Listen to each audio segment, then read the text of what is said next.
Iowa State Cyclones have taken the field. You're watching Saturday Night Football presented by Capital One.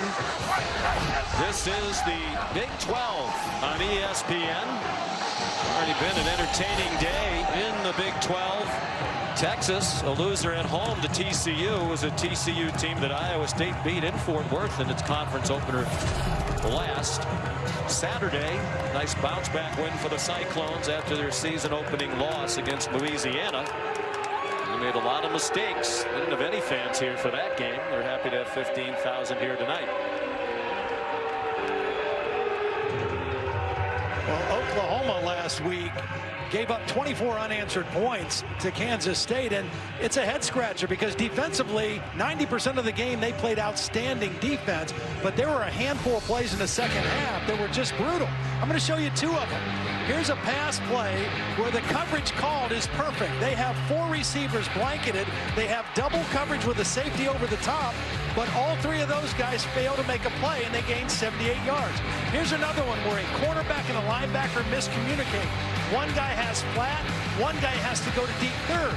Nobody goes to deep third, and another 78-yard completion in that ball game. Just a handful of plays that really hurt the Oklahoma defense, and for them to play well tonight and have a chance to win on the road, they can't have those kind of mistakes. The offense went silent down the stretch as well for Lincoln Riley. Doubles as the offensive coordinator and play caller. Kansas State had 267 of their 400 yards last week against the defense of Oklahoma on 5 plays. The other 46 plays run by the Wildcats average just 2.9 yards. But the big plays count, and they really hurt Alex Grinch's defense. Oklahoma won the toss, elected to receive. So it'll be Eddie Ogamba to kick off. We mentioned a cool night. The temperatures dropped a few degrees down to 50. It was in the high 20s in parts of Iowa last night. 15 degrees cooler than usual for early October. Charleston Rambo will not try to bring the kickoff out. So here is Spencer Rattler, redshirt freshman, got into 3 games behind Jalen Hurts last year. Consensus #1 recruit in the country out of Pinnacle High School in the Phoenix area. Tanner Mordecai was the primary backup last year. As we said, Rattler got some time, threw for 11,083 yards in high school, the Arizona State record. Had an up and down first 2 games, 8 passing touchdowns in 2 games. Only Sam Ehlinger had more, Texas with 10. Rattler's on target with the first play from scrimmage. And it's Jeremiah Hall, one of their tight ends, H-back types. Picked up 8 on the first play. They'll line up quickly with Rattler getting them organized. A nice, easy completion. Again, he's coming into the game completing over 75% of his passes, 8 touchdowns. He's equally adept throwing the football on the move or out of the pocket. Handed it off to TJ Pledger, running right, and he has a first down across the 40 to the 43-yard line. Todd, some guys are special. You know, it only takes like 5-6 plays to notice the way the ball just explodes off of Rattler's hand. And you can see when he gets more game experience, he's going to be one of the elite quarterbacks that Oklahoma's had. And they've had 2 #1 overall picks in the last 3 years. 2 Heisman winners and a runner-up, and he may be the best passer of all of them. Play action fake to Pledger. Rattler going deep, has a man behind the defense. It's Charleston Rambo inside the 10-yard line. It'll be 1st and goal Sooners at the Cyclone 6. Well, they had max protection. They kept the tight end in the back end, so he had extra blocking to let this play develop. Single coverage down the field. He read it. He saw his matchup, and Rambo, one of the fastest on the team, gets the first big explosive play in the passing game for the Sooners. Rattler took a hit, but got the ball off for a 51-yard gain. Now it's back to the ground, and it's Pledger inside the 2. They'll mark it at the 1. They haven't run the ball as they customarily have under Lincoln Riley prior to tonight. And I think that's the difference, has to be the difference in the game. Coming into the game, 127 yards per game rushing. That is well below what they're used to. I think for them to win tonight, they're going to have to run the ball for about 175 yards or more. I really think they've got to take some pressure off the young quarterback with their run game. Clemson has done better in average yards per carry the last 2 years. They try to jam it in at the goal line. Jeremiah Hall got stuffed at the line of scrimmage. It'll be 3rd down and goal. The unique structure of this Iowa State defense. They run out of a 3-3-5 that they've had a lot of success with the last few years. Well, that's primarily what they're going to do in the field. Right here, they're going to have to try to batten down the hatches, get a couple extra big bodies in there, anticipating run and win. Been a loss of a half a yard for Hall. The freshman Seth McGowan, the running back, he's been their leading rusher, and he got belted down shy of the goal line by one of the safeties. They play with 3 of them. It's Lawrence White, the 5th-year senior from Bakersfield, California, and it looks like Oklahoma, after a moment's hesitation, will send the field goal team on, or will they? It looks like they will. Yeah, the good thing about that tackle by Lawrence White is he hit him high. If he goes low below the waist, the running back's going to fall into the end zone. He hit him high and drove him down. So a nice stand by the Iowa State defense. Here's Gabe Burkich, who didn't miss a kick last year. 17 for 17 in field goals. And that kick is good. An 18-yard field goal for Gabe Burkich, who's now made 18 field goals in a row. And that adds to his Oklahoma record for consecutive field goals made.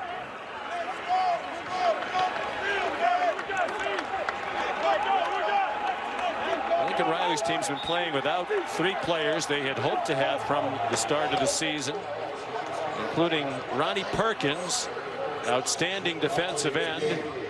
He was their sack leader last year, 2nd team all conference. He, Trajan Bridges, and Ramondre Stevenson were suspended right before their college football semifinal against LSU last season, reportedly for failing marijuana tests. It has been reported by a couple of outlets tonight, first by The Athletic, that Perkins' appeal, supposed to be a 6-game suspension, this would be the 4th tonight, is going to be shortened by the NCAA, and it's possible he could play next week against Texas. I talked to high-ranking Oklahoma officials, said that is not 100% correct yet, but they are hopeful that that will be the case. It's not official yet. There's another hurdle to go over, but they're optimistic. That kickoff by Gabe Burkich will be a touchback, and Perkins's circumstances, we are told, different from Bridges and Stevenson. Oklahoma does not expect either one of those two back next week, but they could have Perkins back, Molly. Yeah, I spoke with Lincoln Riley before the game. He wouldn't confirm nor deny that Perkins' appeal was approved, just that he was approved to travel. And I asked if Perkins would play tonight or when he would play, and Riley said, I don't know, we're hopeful, but we're waiting to find out. As you can see, Perkins not suited up tonight, though. I would guess, based on the vibe I got from the Oklahoma officials I spoke with, he will play next week, but they said it's not 100% confirmed yet. So here are the Cyclones on offense. After the defense stood up at the goal line and held the Sooners to 3. And there's Breece Hall, the leading rusher in the Big 12 through 2 games. And there's Brock Purdy, at a record-setting season last year. Passing yardage mark, passing touchdowns, and a single season Cyclone record with 6 300-yard passing games. Very competitive kid, and he can make plays with his feet as well as his arm. Junior from Gilbert, Arizona. He's on target, and that'll be a first down for Iowa State. The completion to Xavier Hutchinson. Fittingly, Xavier is the ex-receiver, newcomer out of Blinn Junior College. Purdy making his 26th career start. 15-9 as the signal caller for the Cyclones. Nick Benito took down Breece Hall. You know, it's funny with a guy like Brock Purdy, when you talk to his coaches, there's a fine line, a balance between you want him to make better decisions, take better care of the ball, not trying to make every play like Todd talked about before the game. But you don't want to push too hard and take away that instinct and take away his competitiveness. So you got to really walk that fine line with a guy like that. And Tom Manning, the offensive coordinator, said he's as competitive as anybody's coach. They bring pressure at him. He escapes, lofts it down the field, and it's incomplete. Trying to get it to Chase Allen, part of a deep and talented tight end group for Iowa State. Well, here's where you see his escapability, his ability to leave the pocket when it collapses. But he keeps his eyes downfield, and he makes a nice throw. This is a nice touch throw. The receiver had it, but a really nice hustle play from behind to knock that ball out. He's really comfortable in chaos. Like when the play breaks down, he can move around. Offense. The receiver was moving forward at the motion, at the snap. Penalties decline. Third down. That's typically when he's at his best. Yeah. Well, third down, you wonder why would Oklahoma refuse the penalty? It's 3rd and 10, and so far this year they have been phenomenal on third down. Only 9% conversions their opponents have had. So this kind of plays right into the best thing that Oklahoma has been doing on defense so far this season. Well, they held K-State last week to 2 for 11. Missouri State 0 for 11 in the opener. Purdy again scrambles, throws on the run, wide open receiver, and Landon Akers would have had a touchdown, but he went down on a knee to take it inside the 20-yard line. Well, the reason this play works is because of the ability of the quarterback to leave the pocket. If you take a look, Landon Akers is going to run all the way across the field. He's not a primary receiver, but because Purdy was able to extend the play, nobody ran with Akers to the opposite sideline, and the quarterback's able to hit him with the football. They marked him down at the 23. It's a 35-yard gain. Nick Benito, the injured player for Oklahoma.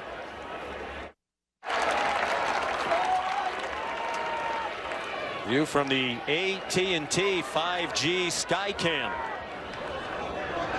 Jack Trice Stadium.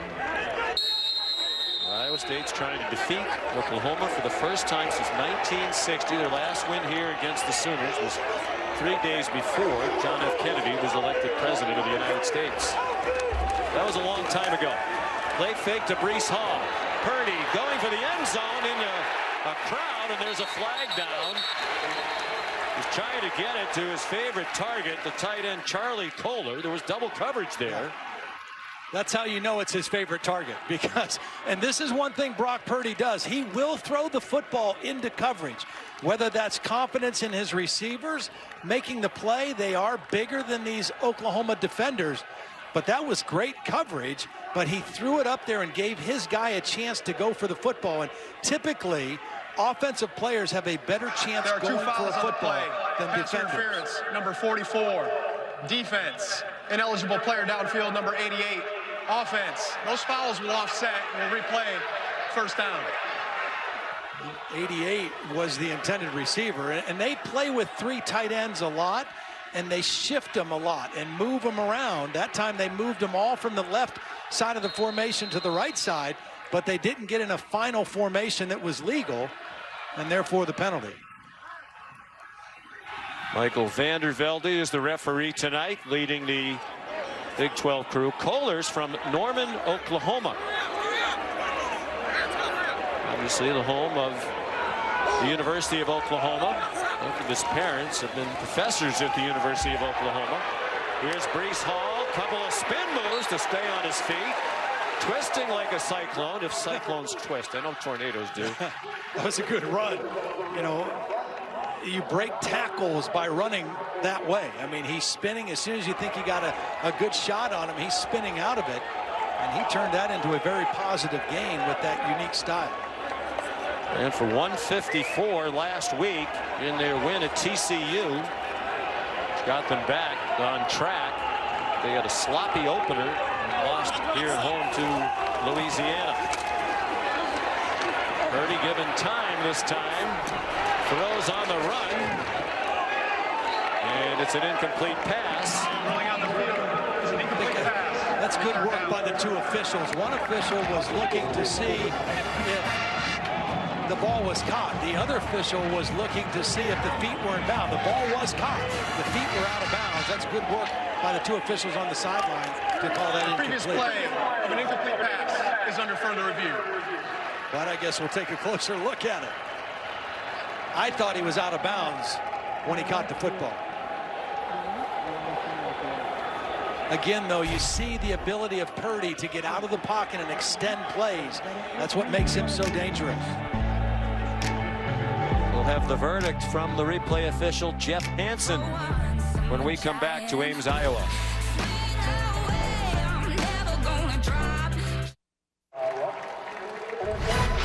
Saturday Night Football on ABC is presented by Capital One. What's in your wallet? And in part by Burger King, the one and only BK Flame Grilled Whopper. Spirited crowd of about 15,000 here at Ames, Iowa while we were away. The call on the field confirmed by Jeff Hansen. Might have been a toe in bounds for Hutchinson, but the ball never really is possessed. To see it hit the ground there as he goes to the ground. So it's 3rd down and 5 for the Cyclones at the Oklahoma 18, 3-0 Sooners early on.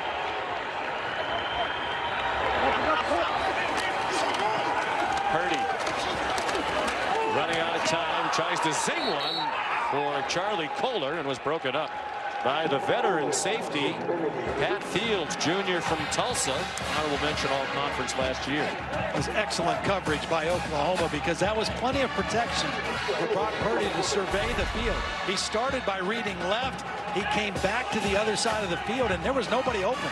That was tight coverage everywhere. A little bit of maybe a hold that Fields got away with on the tight end, but good coverage nonetheless. Connor Asali, 5th-year senior, Naperville, Illinois. 3rd year as their place kicker. This is from 35 to tie it, and it is good.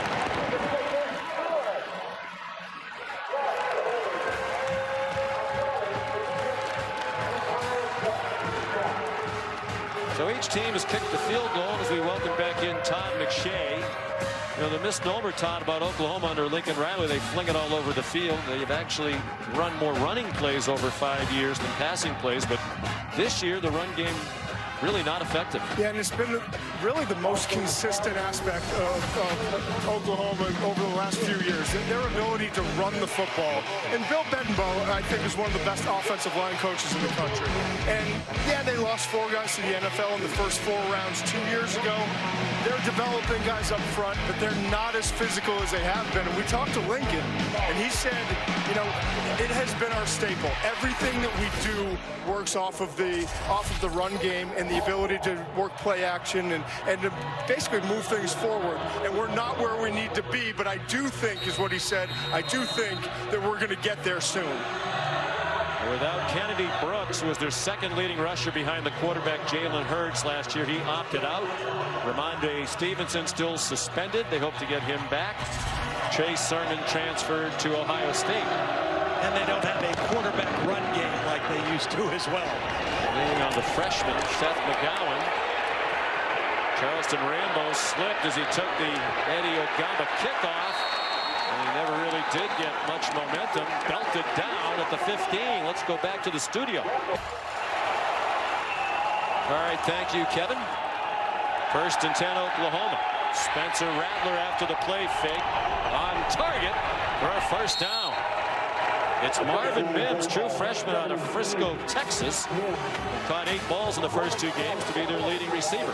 3 of those for touchdowns. And, you know, we talk about Purdy leaving the pocket and how comfortable he is. So far, we've seen Spencer Rattler also getting flushed, not losing his poise, keeping his vision downfield, and then the little flick of the wrist to get the football where he wants it to go. 16-yard gain. Now a big hole as they try to get that running game going. It is McGowan, true freshman from Dallas, Texas. Well, I agree with what Todd McShay was saying. Bill Bedenbaugh is one of the best, if not the best, offensive line coach in college football. I mean, he is going to get this group where he wants it. We showed you the guys they're missing, the running back. And then you had their leading rusher last year was their quarterback, Jalen Hurts. He ran for over 1,200 yards. It's a different offense right now. Shovel pass and plenty of room for Seth McGowan. Inside the 35 and chopped down by Greg Eisworth, the safety. Big gainer for Oklahoma. That's 35 yards. This is a neat little shovel pass because they fake it first. They fake it and then shovel to the same guy they faked to. And a nice job getting down the field. Tyrese Robinson, number 52, the guard, down there leading the way. You always can count on Lincoln Riley to have a couple little quirky kind of plays. That one was fun to see. Another play fake by Spencer Rattler. He's on target. Out wide again to Marvin Mims. And he's out of bounds near another first down. Looks like he has it at the Cyclones 20.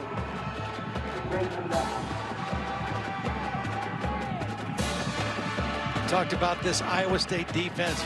A lot of experience, a lot of veteran guys. Their whole linebacking core played a lot of ball. Their two starting safeties played a lot. Jaquan Bailey, who was the co-player of the week conference defense last week, haven't heard from him yet. Here's Pledger down at the 13-yard line. Here's tonight's Chick-fil-A impact players, Tom McShay. Yeah, on the offensive side, keep an eye on 14, Charleston Rambo. This guy has speed for days, and he's a veteran. He's one of the experienced players that they can rely on that side of the ball. And you just mentioned, Todd, Bailey, Jaquan Bailey, 3.5 sacks through two games. You can just see him on tape, the ability to bend and get to the quarterback. Rattler sets, dumps it off. Close to a first down is Austin Stockner, the tight end. Tavon Kyle took him down. It'll be third down and short. See, this is the part of the field right here in this kind of situation. Last year they had Jalen Hurts. The year before that, it was Kyler Murray. Both of them over 1,000 yards rushing. In the red zone, the addition of a quarterback run threat changes the picture for a defense. And they don't have a power back like Brooks or Ramondre Stevenson. They have Pledger in the game now. He's just 5'9", 193.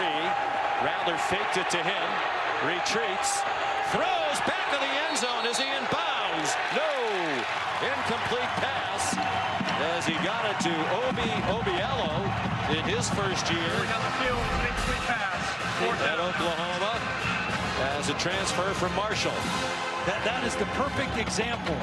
In years past, particularly last year, you probably have Jalen Hurts. Is under further review. You probably have Jalen Hurts with a run-pass option. In this case, they try to trick him play, where they tried to go a long fake and hope to kind of pop somebody behind the defense, and they weren't able to get it. Ruling on the field looked to be correct. Looked like the back half of Obiello's first foot to hit the ground is out of the back of the end zone. Left foot. Great effort to catch the football, and really, you know, that play didn't open up right away, and that's why it got to the way back of the end zone. After review, the ruling on the field of an incomplete pass is confirmed. Fourth down. And now what will Lincoln Riley do on 4th and inches? They got down near the goal line and kicked a field goal on 4th and goal from inside the 2. And they'll try for the field goal again as Burkich was on the field, and now the kicker's being called back. Yeah, I just saw Spencer Rattler putting his helmet back on. I think some of the players over there saying we can get this time. All 5 starters back on the offensive line from last year. They were playing with 4 new starters a year ago. The center, Creed Humphrey, was a returning starter. The line 2 years ago sent 4 offensive linemen to the NFL. Well, watch 56. He's the key guy. They hand it off to Seth McGowan, and he has the first down with about 1.5 yards to spare. Spencer did a really nice job selling that to coach. Here's Creed Humphrey right here. I mean, he's the bell cow up there. Does a great job of turning people. He uses leverage. He gets into guys. Got good body strength. And he has been mauling people so far in the first quarter of this game. He was great as a freshman. Lincoln Riley told us in Humphrey's freshman years he's talented as anybody on our team. Here's McGowan struggling to find room. Did well to get inside the 5. They Creed Humphrey felt his play wasn't as good last year as a sophomore. Some thought he'd leave for the NFL or opt out this season. He said, no, I definitely need to regain my focus and reestablish myself at the top of my game. Well, I think he's got a different sense of urgency. I think a lot of players, they weren't sure they were going to play at all. Now they get to play. I think he's taking better care of his body, his preparation, physically, mentally, emotionally, everything is a little bit different than it was a year ago. Out of the gun. Rattler running out of time, steps through the crowd, goes up and into the end zone for a touchdown.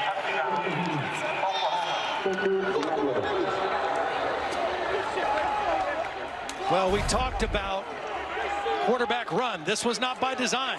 This defense is a rush 3, drop 8. And when you're this close to the goal line, there aren't many windows to throw. And Spencer Rattler saw that and made a great decision when he saw some opening to get that ball to the end zone. View of it from the progressive pylon camera. His first career rushing touchdown. The extra point up and good by Burkich.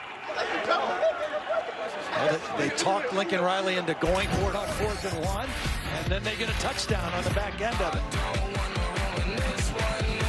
From Spencer Rattler, it's 10-3 Oklahoma. You're watching Saturday Night Football, presented by Capital One.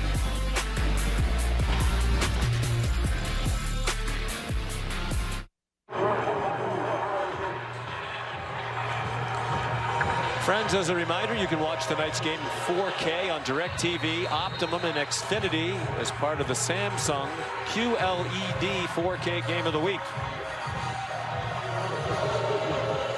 Spencer Rattler apparently persuasive with his head coach. They go for the 4th down, convert, and cash it in with a touchdown. Now Gabe Burkich kicks off. Today in Wangu. Good kickoff return man. Skipper's out of bounds. The last 2 weeks, Green Bay off to a 3-0 start for the 2nd year in a row. They haven't done that since the mid-60s. Brock Purdy is the quarterback. Breece Hall, the running back, on his right hip. Quick throw, caught, nice move after the catch. Charlie Kohler, the All-American last year and academic All-American, all the way out to the 49-yard line. You called it the great move. Watch how he feels where the defender is. That's Radley Hiles to his inside, and he just instinctively spun back and added about 12 more yards to that catch because of his instincts. 700 receiving yards last year. He's on the watch list for the John Mackey Award as the best tight end in the country. Quick pitch out wide to Breece Hall, and he's chopped down after a gain of 2. Brendan Radley Hiles up from his safety spot. The one thing about this Oklahoma defense is they can really run. I mean, this is maybe the fastest defense in the league. All the Iowa State coaches that we talked to all mentioned that. And you can see it on a play like that. You try to pitch it and get wide to the corner, and boy, they were ready for it. The next step for them is taking the ball away. Much improved last year under Alex Grinch. The takeaway still hard to come by. Tough run by Breece Hall. He's to the 44. They'll need 3 more. There's Alex Grinch, who was a college teammate of Iowa State head coach Matt Campbell at Mount Union. See the improvement in the numbers. Last year was his first leading the defense. They went from 114th in the country to 38th in yards allowed. And it would have been better than that if they didn't run into LSU in the college football semifinal when the Tigers put up 692 yards and 63 points. That's it? That was all. It seemed like more, didn't it? Play fake by Purdy. Receiver open. Good for a first down, but there was potential for more if Xavier Hutchinson had been able to stay on his feet. But as you mentioned, the biggest problem, and this is the thing that Alex Grinch is trying to turn around, because his MO when he was at Washington State was taking the football away. Only 11 takeaways last season, only 1 so far in the first 2 games this year. This is a team that was -8 in turnover margin and still made the playoffs. And we saw earlier in the game tonight, Pat Fields made a great play, knocked the ball down, but didn't have an interception. Should have been able to take it away. Purdy has his man. First down. down at the 15-yard line. It's Charlie Kohler again for a 22-yard completion. Well, the defender slipped a little bit. Delarian Turner-Yell kind of slipped at the end of this play, and that enabled separation. But again, it's the mobility of the quarterback Purdy drifting to his left a little bit to allow that play to open for his favorite target, Kohler.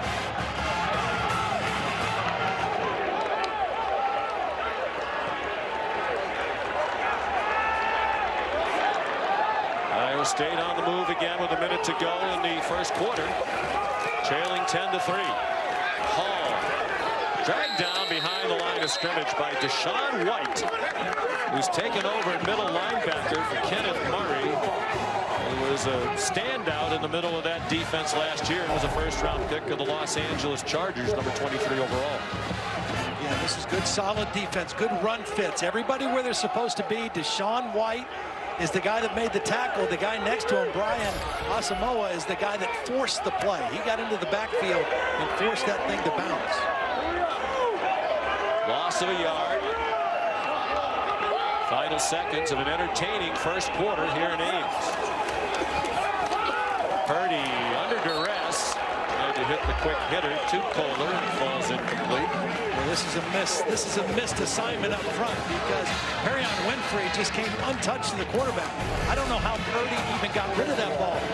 He got the right guard here, number 55. It looks like he whiffs on this time. He steps inside. Nobody takes that defensive tackle, and Purdy very lucky to even get rid of that football. Darrell Simmons playing guard tonight. Redshirt freshman. They're without Trevor Downing. Honorable mention. All conference last year at guard. Out again this week with an ankle injury. Played only one half of the first game. On 3rd and 11. Jump ball for Kohler. And it falls incomplete. There is a flag down near the goal line. Pat Fields had the coverage. Well, and again, you see that Purdy is going to give his guys chances. I mean, his receivers and tight ends have a huge size advantage. Holding, number 10, defense. That penalty will be enforced half the distance to the goal and an automatic first down. Pat Fields was in coverage that time. He's the guy that held. Look at this difference. The average height of the wide receivers and tight ends, 6'4", working against 5'10". And Brock Purdy is saying, he's already shown us tonight, I'm going to throw the football up and give my guys a chance to either come down with the ball or draw a pass interference penalty. Kohler was a good high school basketball player as well. Norman North, frustration on the Iowa State side. There's no foul for illegal substitution. Left. The head coach for Iowa State called a timeout. This is the end of the play. Pat Fields going up to make a nice attempt to make a play. He actually makes a good play on the ball. The holding occurred before that. The view was from the progressive pylon camera. The penalty was not pass interference. It was holding on Pat Fields. It happened earlier in the route as Kohler was trying to come out of the break. It's such a treat to have your best route runner and the most reliable guy that you have in terms of pass catchers be 6'6", 257 pounds.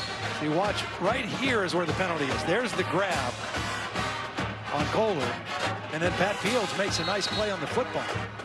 Kohler does use his body like a basketball player, sometimes he blocking out. He played at Norman North, and one of his teammates was Trey Young, who went on to star at Oklahoma, now with the Atlanta Hawks.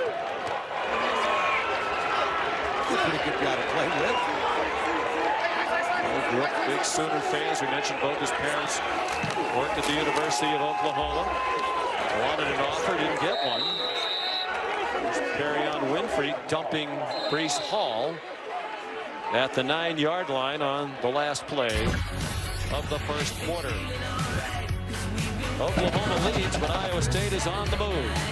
ESPN's presentation of college football on ABC will return after this message and a word from our ABC stations.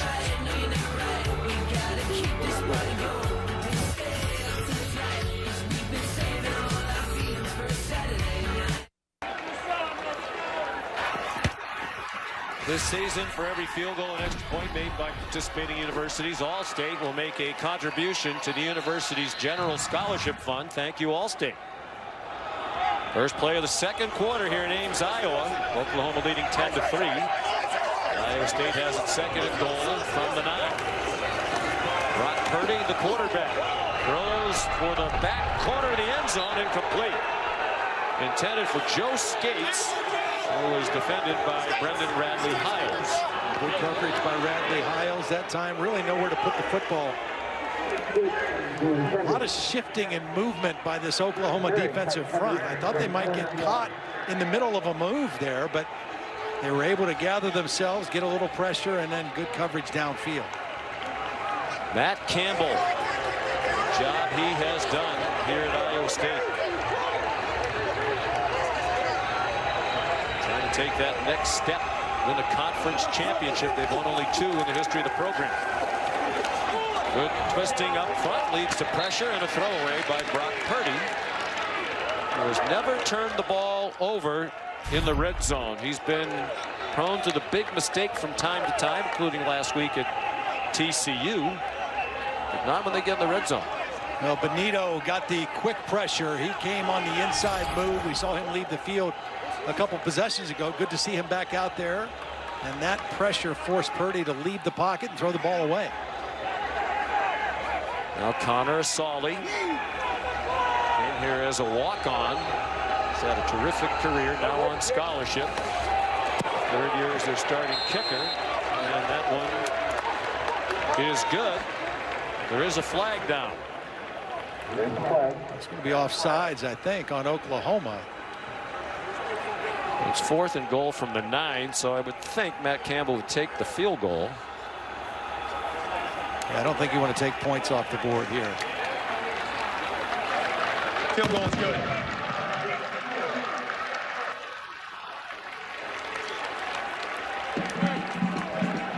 So it's 10-6, 15 seconds into the second quarter. Nice start for Spencer Rattler, 6 out of 7 for 122 yards. And he's played well in the first half of all 3 games. He only played the first half in their rout of Missouri State, the opener. Well, he's shown a little bit of everything. A lot of poise in the pocket. We've seen him throw deep down the field under duress. We've seen him leave the pocket when he has to, keep his eyes downfield, and deliver the football. A little razzle-dazzle, very well conceived shovel pass there.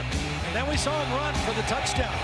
Everything covered, that drop 8 defense, a great decision, and some courage at the end of that play to get the ball in the end zone for the Oklahoma touchdown. Yeah, we know Spencer Rattler lobbied to go for it on 4th and 1 during that last drive. After scoring the touchdown, he came to the sideline, cool as a cucumber, smiling at teammates, saying, "I knew we'd score." Now, this isn't the confidence of a freshman. He commands the sidelines, and he absolutely oozes confidence, guys. Lincoln Riley said he has great inner belief, which is important for a quarterback. He has it. Short kickoff by Eddie Ogamba. TJ Pledger across the 30. They'll mark it at the 33, and now the officials hurry in to separate a couple of the combatants. Sometimes as a coach, you want your quarterback to come over and say, no, we got to go. We got to go for it. And that's exactly what happened. And Molly told the story, but that's exactly what Spencer did. He walked over and said, we got to go for this. We can get it, coach. Paid it off, that's for sure. Saw the first half numbers. Been tremendous in all 3 games. In fact, last week against K-State, in the first half, it was 17 out of 19. The problem, the 2 incompletions were both interceptions. Threw 3 picks in that game to go with 4 touchdowns. Scrambling around for a long time, now takes off up the field and slides down. That's a penalty. It right sure there. is, and every official within range threw the flag. It's Flag Day here in Ames. Yeah, that's a good call. I mean, first of all, it was really a good move by Spencer Rattler to elude the pressure and get into a positive game. Personal foul, late hit, number 43. Defense, 15 yards will be added to the end of the run. Automatic first down. It's Deshaun Davis, a backup linebacker, and a clear penalty. He's in his first year here at Iowa, out of Iowa Western Community College, where he redshirted last year. Good coverage. Again, this defense is hard to throw on when they drop 8 defenders, and that was a good decision by Spencer Rattler. Slipping as he tried to turn the corner. T.J. Pledger lost a yard.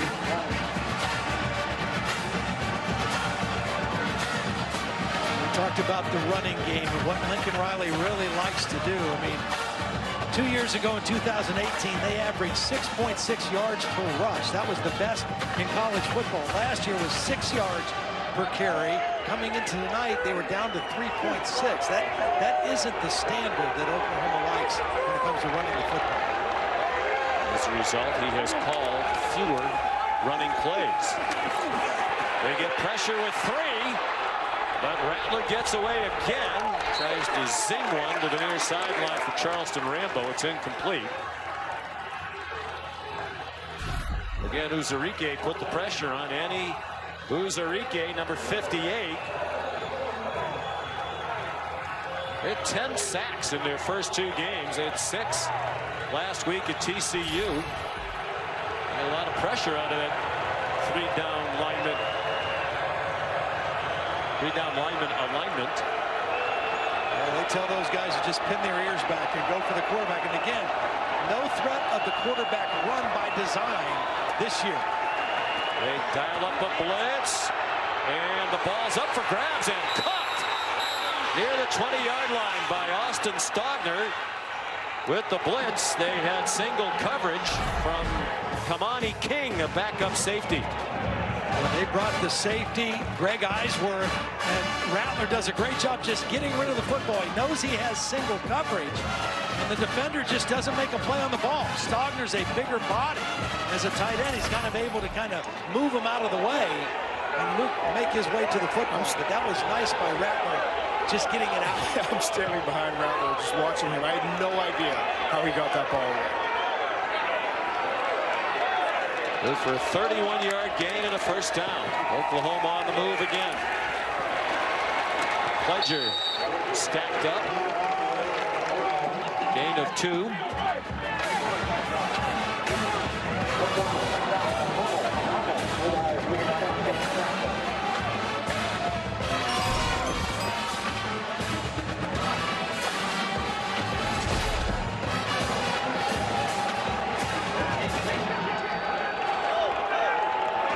Seth McGowan, the running back now. Riley calls him explosive. They faked it to him, and it's first and goal on another pop to Austin Stogner, the sophomore from Plano, Texas. This is really a good play design because they fake the counter, which they run a lot. You see a guard and a tackle both pulling. That says run to linebackers. They step up, you throw it right behind them to a big target Stogner. He's had a nice series on this possession. 7th play of the drive. Wide open in the flat. It's Jeremiah Hall for a Sooner touchdown.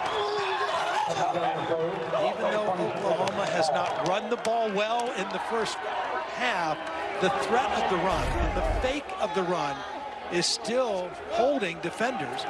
And that time another wide open receiver for the touchdown, Jeremiah Hall. For 4 yards on 1st and goal. 2nd touchdown of the season for the redshirt junior from Charlotte, North Carolina. Already has his degree in health and exercise science. Gabe Perkich continues to make everything. The lead is 11 for the Sooners on the road in Ames, Iowa. They didn't play Nebraska, obviously, during the year. I don't know why they just played 2 conference games. They went 2-0. They think this could be the year they end that long drought. On first down, Brock Purdy on target to Chase Allen. Good for a 9-yard gain, but there is a flag. He's going to be roughing the passer on Brendan Radley Hiles, who was coming on a safety blitz after the ball was delivered. Roughing the passer, number 44. Defense, 15 yards will be added to the end of the run. Automatic, first down. Here's Kevin Nagandi in the studio. Sean, over on ESPN Top 10 showdown between the hedges. Stetson Bennett getting the start, and this is beautiful to George Pickens. The distraction in the back, motioning to 4x1, and great ball by Stetson.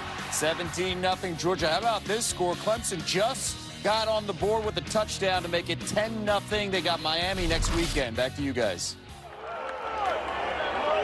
I'll be on Saturday Night Football. Looking forward to that one. The penalty brings the ball to the Sooner 46. Breece Hall trying to find some room. He does. Looks like he might be dropped behind the line of scrimmage. He turned it into a gain of 4. I think this is a critical offensive possession for Brock Purdy and Iowa State. They're not going to keep pace with Oklahoma by scoring field goals. I mean, they've scored a lot of points against the Sooners in the last 5 years. They're going to have to score again tonight. So this possession, I think, has to end up in the end zone with a touchdown. Or that's it. We should all go home with 10:40 to go in the half. I just think it's a critical possession to stay where they need to stay in the game. Purdy, after a long count, is blitzed. He is trying to get away and throws it away. Said, I have to avoid the careless play. He threw, that was ruled a fumble last week, trying to avoid a sack. As he was going down, he threw the ball back. Great call by Joe Davis on Fox. What is Brock Purdy doing? That was a question everybody watching wanted to know. Well, sometimes you just got to realize the defense won. You just live to play the next play. He's thrown it away a few times tonight. He's pressured again. Running out of room on the sideline and tried to jam that one in for Xavier Hutchinson. Broken up by Pat Fields.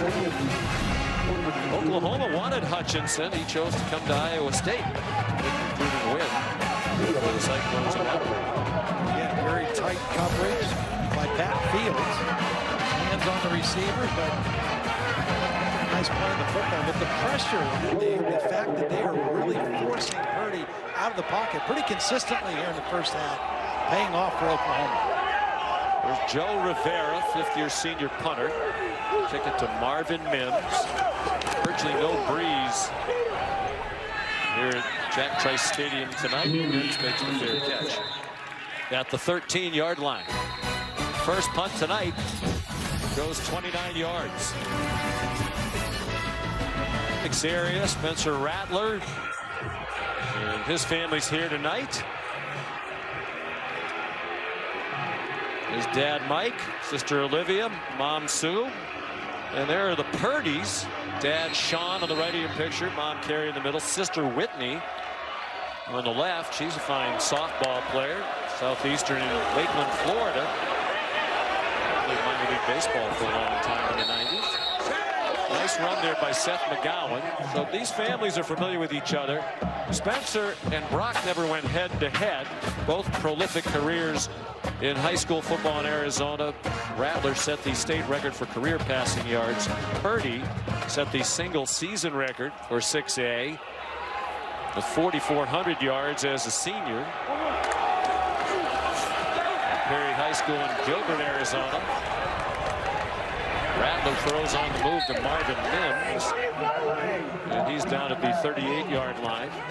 But Brock Purdy's younger brother replaced him as the starting quarterback at Gilbert Perry. Chubba. He started the last 2 years. And in 18, Rattler's team beat Chubba Perry's team in August of 2018. Must have been a warm night in the Valley playing in August. Rattler had a big night.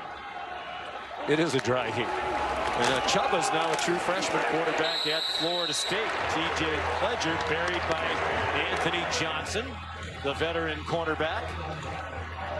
And you wonder, Kevin Sumlin and Herm Edwards probably wondering how are these quarterbacks from our state getting away?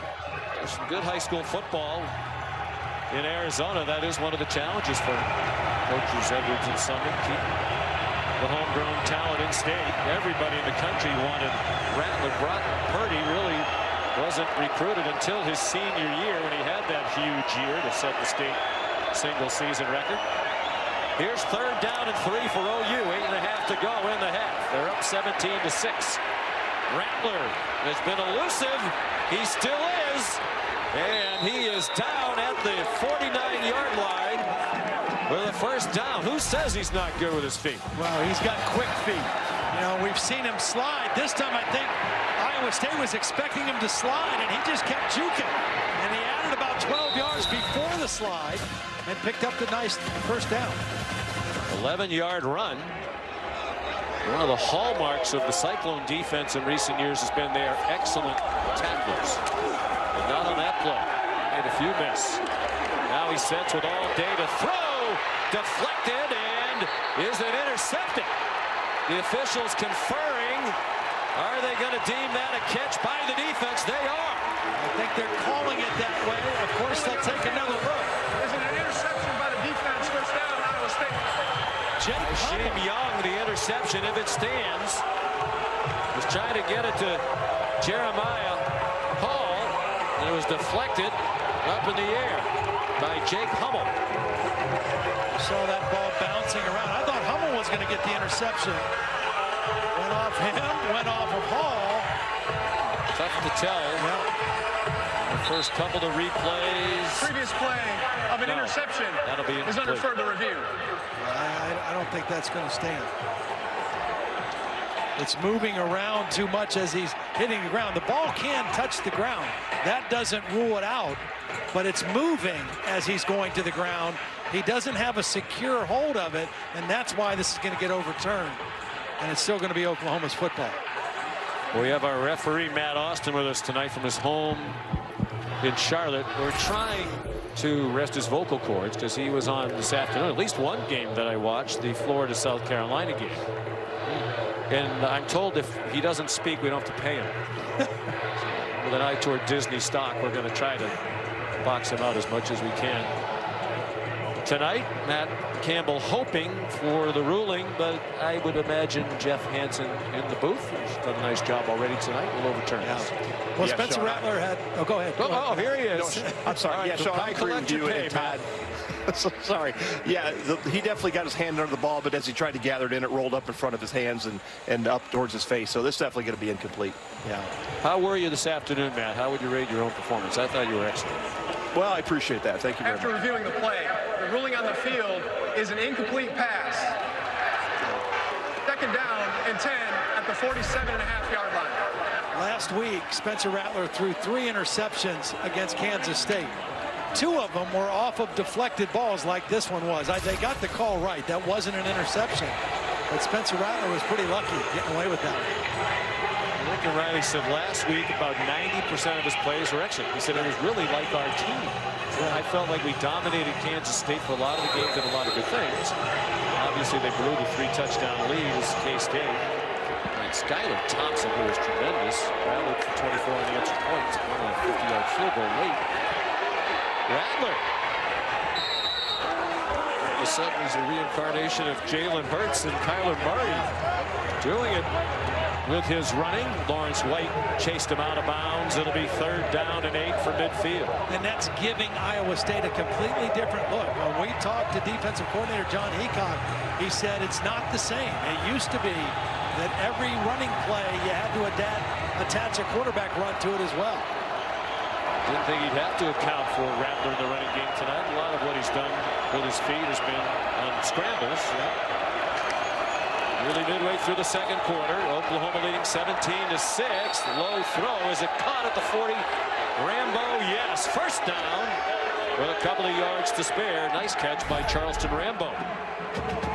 Good timing by Rattler throwing before he came out of the break. He was a little bit low, but Rambo able to get both arms underneath this one. Or did it? Previous play of a completed pass is under further review. That one looked like it bounced into me. Yeah, might have been. Timeout on the field. And we'll take it with them. This looks like a bouncer. 7:11 to go till halftime in Ames.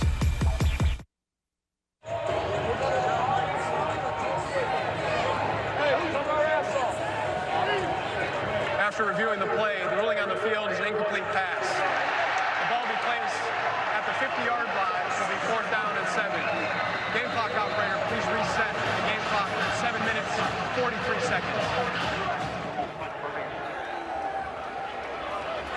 There's Reeves Munch on a punt for the first time tonight for Oklahoma. Milton back and forth. Makes a fair catch at the 14-yard line. ESPN Deportes, the ESPN app. Interestingly, it's the first time that LeBron James's team has been ahead 2 games to none in an NBA Final Series. On first down, Brock Purdy on target. Tariq Milton turns and has plenty of running room.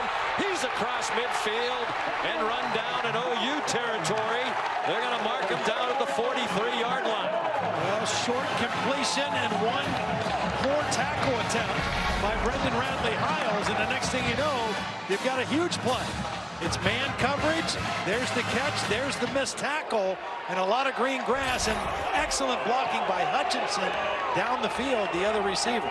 42-yard play, 37 of that after the catch for Tariq Milton. Pass. Yep, that was a backward pass. Dylan Sainer fires, and that one is caught by Chase Allen. One tight end to another. And a nice play call and a good time by Tom Manning. Back-to-back big plays for the Cyclones. Dylan Sainer was a baseball pitcher in high school and supposedly could throw 90 miles per hour. Didn't need to throw that one that hard, but he got it. Wow, Jeff Hansen busy in the replay booth tonight. Chase Allen arguing that it was a clean catch. Extends for it. Now see, that's a case where the ball can touch the ground, but it looks like he has a secure catch. I think this one will stand as a completion. I agree with you. Tremendous effort by Chase Allen. They have some tight ends, don't they? And they use them well. Allen's a 5th-year senior, 6'7", 240 from Missouri. Todd mentioned All-State basketball player, Nixa High School. Well, let's bring in Matt Austin, still awake in Charlotte despite the busy day. What do you think of this one? I think this is a catch. You were right. The ball does touch the ground, but I don't see any loss of control, and the ball can touch the ground. So I think this is going to be a catch. The ruling on the field was a completed pass. I think it'll stand. I do too. Chase Allen's dad, well-known in college football, Terry Allen, the head coach at Northern Iowa, Kansas, and Missouri State. He's also an assistant here under Dan McCarney for 4 years, 2002 through 05. A couple outstanding plays back-to-back. You called it. Tom Manning, the offensive coordinator, a couple nice plays. After reviewing the play, the ruling on the field stands as called. First down. Jeff Hansen's been busy. I'd say he's had an excellent night in that replay booth. You see Sainer coming out in motion, gets well behind the quarterback to make the double pass legal.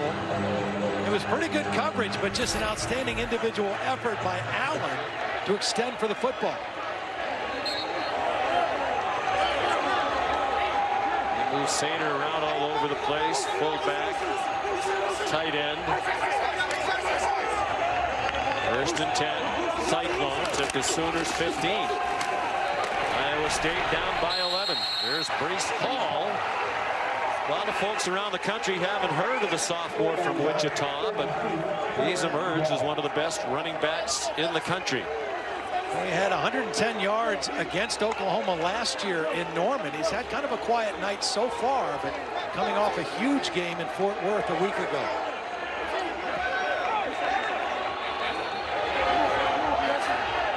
Leading the Big 12 in rushing coming in.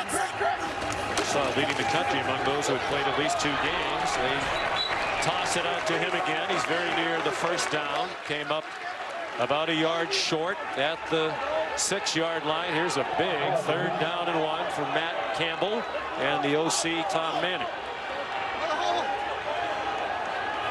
Well, you've got a mobile quarterback if you want to put it in Brock Purdy's hands, but you've got a tailback that's been pretty reliable and doesn't let go of the football. I think you give it to Breece Hall here. Now you don't have to. Assuming that's on Perrion Winfrey, and everybody here in Ames thinks that it is.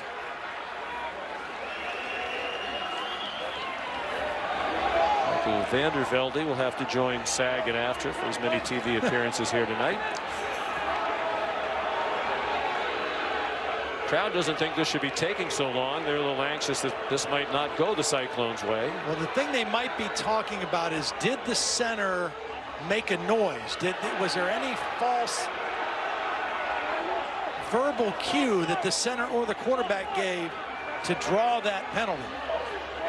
I think that's probably what they're discussing here. It's a huge call. Number 9, offense, 5-yard penalty, still third down. Wide receiver Joe Skates. Here's Skates, but this didn't affect why this guy went early. Okay, there is the movement. That's definitely a penalty on Skates, but it didn't have anything to do with Perrion Winfrey, but it was after Skates moved. Give Matt Campbell a lot of credit. He is losing his mind, but he kept it together. Well, that's a huge call. Huge. Goodness. Huge. Now third down and 6. 5 minutes to go in the half. Hall in trouble. Behind the line. Breaks a couple of tackles. Has the first down. Near the 2-yard line. Nice run by Hall. And a missed opportunity to drop that play for a loss by the Sooner defense. Nick Benito whiffed. And watch the block by Sainer. We saw him throw a pass. He gets the key block here. Nice job running out of a would-be tackle, and that's just an effort run by Breece Hall to get the first down. Trey Norwood who whiffed. Number 13. What a huge conversion after that costly penalty. First and goal. For their first touchdown of the night. And shifting motions, and they do a lot of that. False start, number 75. Offense, 5-yard penalty, still first down. Sean Foster, 5th-year senior offensive tackle. That's the problem with doing all that kind of shifting. It forces those offensive linemen to stay in a 3-point stance for a long period of time. But those are 2 mental mistakes, costly penalties in this critical part of the field when you need a touchdown very badly.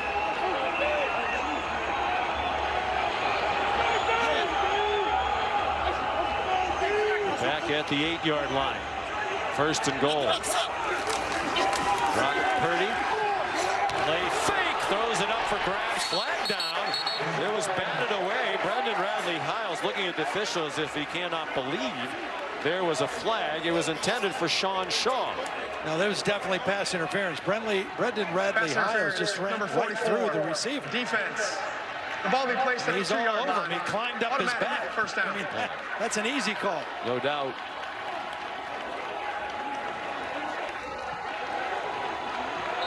So there's a way you can score on a penalty. The way this is going right now. I have a feeling it's possible it could happen. It's first and goal from the 2. This might be a quarterback run. Purdy out of the gun. And Breece Hall into the end zone for the Cyclone touchdown. His 5th rushing touchdown in just 3 games this season. Beautiful job by Derek Schweiger, the left guard. Starting on that side tonight. Nice double team with the left guard in the center. Then Schweiger comes off onto the next defender. And a good power run by Breece Hall to get the touchdown. See, that was the possession I was talking about. So now we're going to stay. We can stay now. Instead of the previous possession, they didn't score. No, you said might be over. No, I didn't say it might be actually, over. I just turned my car off. You put words in my mouth. Come back, Todd. That is. Extra point is good. Connor Asali. Hall had 3 rushing touchdowns last week in their win against TCU. That was a single game career high. Flag. A little skirmish between Robert Hudson and Josh Ellison on the extra point.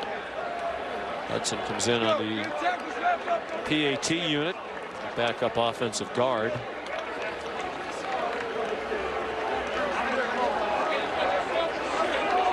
After the play is over. Personal foul, unnecessary roughness, number 77 of the kicking team. That 15-yard penalty will be assessed on the succeeding kickoff. Timeout on the field.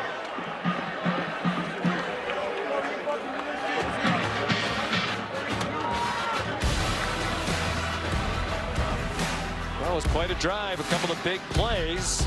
Into the bag of tricks went Tom Manning. And it's taken into the end zone by Breece Hall. It's a 4-point game.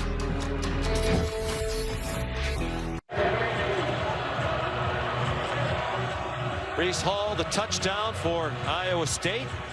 It's a 4-point Oklahoma lead with 3:53 to go till halftime. Sean McDonough with Todd Blackledge here in the booth. Todd McShay, Molly McGrath on the sidelines. Our producer Josh Hoffman and our director Scott Johnson. And our outstanding crew. Delighted to have you with us on a chilly night here in Ames, Iowa, about 35 miles north of the state capital in Des Moines. Eddie Ogamba after the penalty. Should be great field position here for Oklahoma. Charleston Rambo almost to midfield. As we went to the commercial break, it was hard to see what happened, but watch 77 in the middle of your screen. Yeah, that's Robert Hudson. You're going to see him get double teamed and just taken to his back. Now, his right leg, I think, is what got the penalty. I think he's going to reach up and kick number 95, but right here, number 90, Josh Ellison got away with a little bit of a punch there, too. It could have been personal foul on both players. That was a huge penalty against Iowa State because of where it forced the kickoff to become from. And now here's Oklahoma on the 50-yard line. Good kicking. Right, it looked like there was a swing by Josh Ellison as well, but unpunished. Seth McGowan on 1st and 10 from midfield takes them to the Iowa State 46. Aisheem Young made the tackle.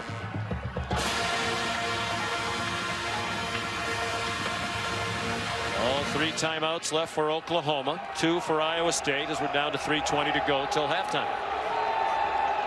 And the Dish halftime report. Look out, Rattler again evades the rush. He did well to get close to the line of scrimmage. Anthony Johnson came on a corner blitz. Jaquan Bailey made the tackle. And that was supposed to be a quick throw to Rambo. He was not open because of the pressure by Jake Hummel. And a big 3rd down play now.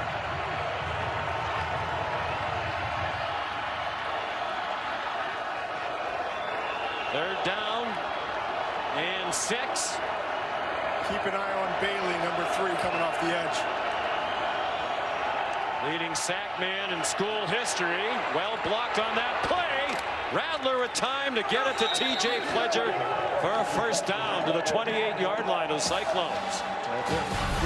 Pledger was just a late guy coming out. He's going to come over here and just sit and then go out. Here's Bailey, the guy Todd McShay was talking about. They handle him pretty good. Adrian Ely blocking on him, but you see the late release by Pledger as an outlet receiver for Spencer Rattler, and they get the 1st down. Adrian Ely primarily a right tackle last year. Played either tackle and has. Pledger with a flag down. That's about 9. There's a flag back behind the line of scrimmage. Mike Rose and Jake Hummel, a couple of linebackers, made the tackle. Well, this time I think they're going to get Ely for Personal a hold. foul. Face mask, number 59. Offense, 15 yards from the previous spot. Replay, 1st down. That time he was working on Will McDonald, who's also off to a pretty good start rushing the passer for this Iowa State defense. Ely definitely got a hold of the face mask on that pass protection attempt.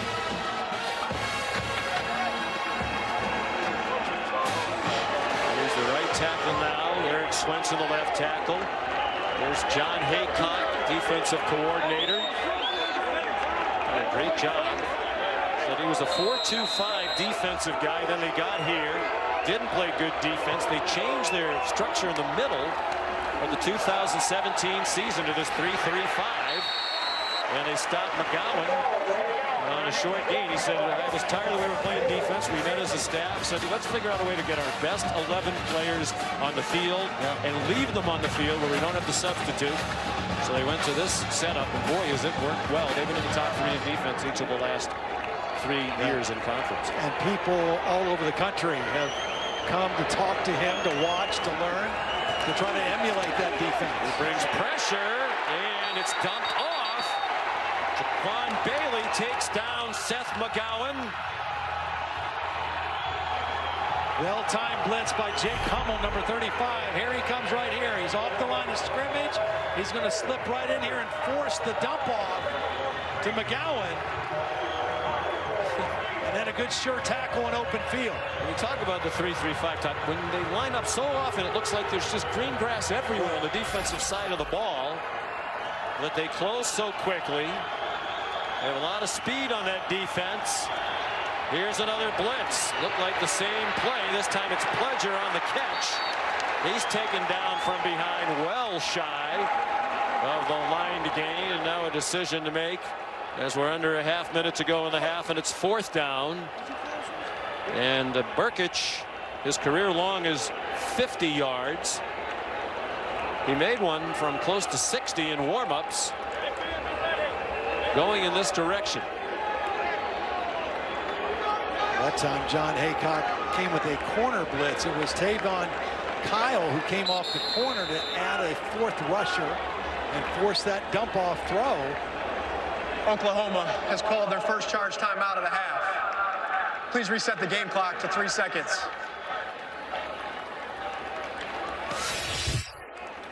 Well, Burkich, one of the best kickers in the country, and that's from just shy of the 50-yard line, as you can see. So that would be a 60-yard field goal in the direction they're going in right now, and he made it with room to spare. This would be about 5 yards shorter, a 55-yarder. Dish halftime report coming up in just moments. Kevin Nagani, Booger McFarland, and Mark Sanchez. It's just a slight win, but it's definitely at Burkich's back. Well, bear in mind, he's never missed a kick. Yeah. He was 17 for 17 in field goals last year and made all 52 PATs. He made his only PAT attempt in 2018. But this is a tester to keep the streak alive.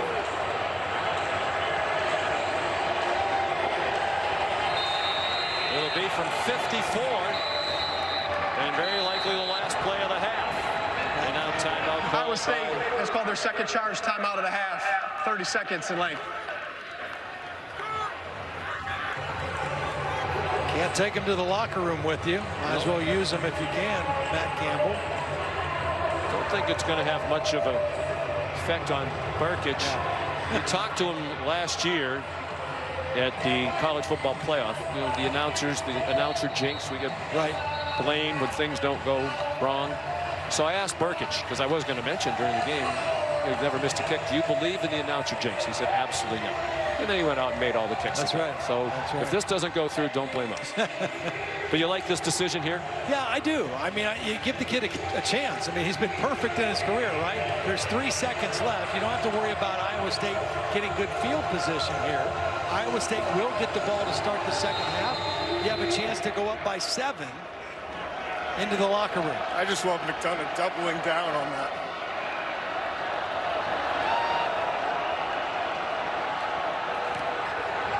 Snap and hold are good, and that kick is no good. I blame Todd McShay and Todd Blackledge. So the streak is over.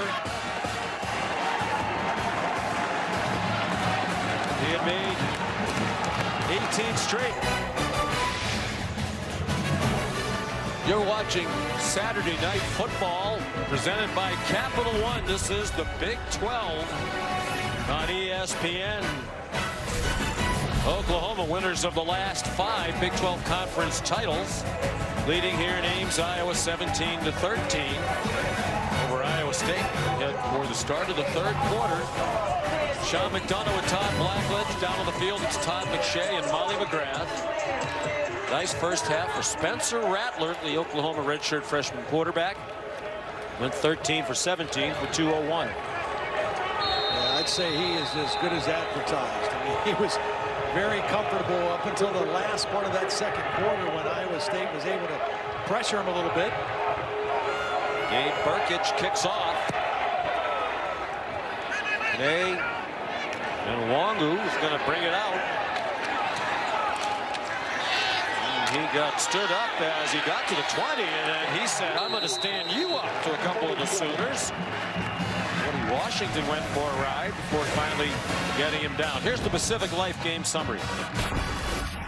You mentioned Spencer Rattler. I mean, he accounted for 221 yards of total offense. Threw the ball very well, in the pocket, out of the pocket.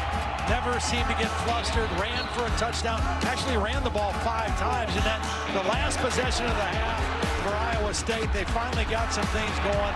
A missed tackle resulted in a long run. Little trickeration. The double pass got him inside the red zone, and then they scored after that on the Breece Hall run to make it 17-13. On first down, Brock Purdy. That was a nifty play. And it's Breece Hall for about 12 and a first down. Here's Molly McGrath. Well, I asked Iowa State's Matt Campbell, how do you get more going offensively? He said, well, they haven't stopped us much. We're still moving the ball well. We're just not finishing drives. He likes Brock Purdy's poise, especially in the first half, but he said people around him aren't playing very well. He doesn't like the discipline of his team and said, this is a challenge to our culture because we played so poorly in the first half, but we're still right there. This is a winnable game for us.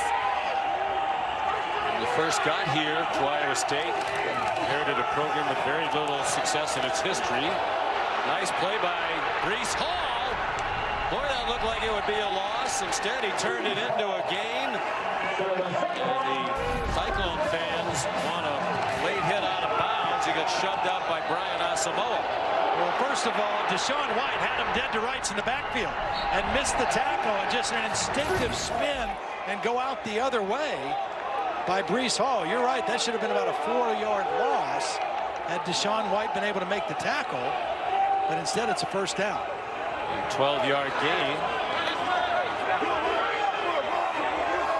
Breece Hall up to 62 yards now on 14 carries. Coming off of that 154-yard game last week. Here he comes again, running right. That's 4 more. They're into Sooner territory. Iowa State has not led in this game. Biggest lead is 17-6. It was interesting what Matt said to Molly, that this is a very winnable game, and it is. I mean, they are right where they want to be with the 5-time defending Big 12 champions. It is a winnable game, and for them to take the next step in their program, these are the kind of games they have to find a way to win. Exactly what Brock Purdy, the quarterback, said when we visited with him. He gets away from rushers, dumps it off for Charlie Kohler. That's another first down. Trey Brown chopped him down, but it goes to the Sooner 33. Just great poise again by Brock Purdy. I mean, he feels the pressure, but he doesn't panic. He moves, he drifts, he steps up, but he keeps his eyes downfield, and he's able to find his tight end, who he has so much faith in, for another first down. He's completely comfortable when things are a mess around him. Yeah, I liked how you described that earlier. He's comfortable in chaos, and he really is. He's 8 for 16 for 159. 3 of those balls completed to Charlie Kohler for 56 yards. Flag down, big hole. Kane and Wangu inside the 20, inside the 5, and down at the 3-yard line. But there is a flag along the near sideline, near the line of scrimmage. They're going to call false start, I think, or illegal motion. Illegal formation. More than 4 players in the backfield. Offense, 5-yard penalty. Still first down. Now, this is what Matt Campbell was talking about. I mean, the penalties like this, the lack of concentration, lining up wrong, the false start, some of those penalties that have really hurt their cause when they've been moving. See, they just got to get another guy in the backfield here. It's not a legal formation.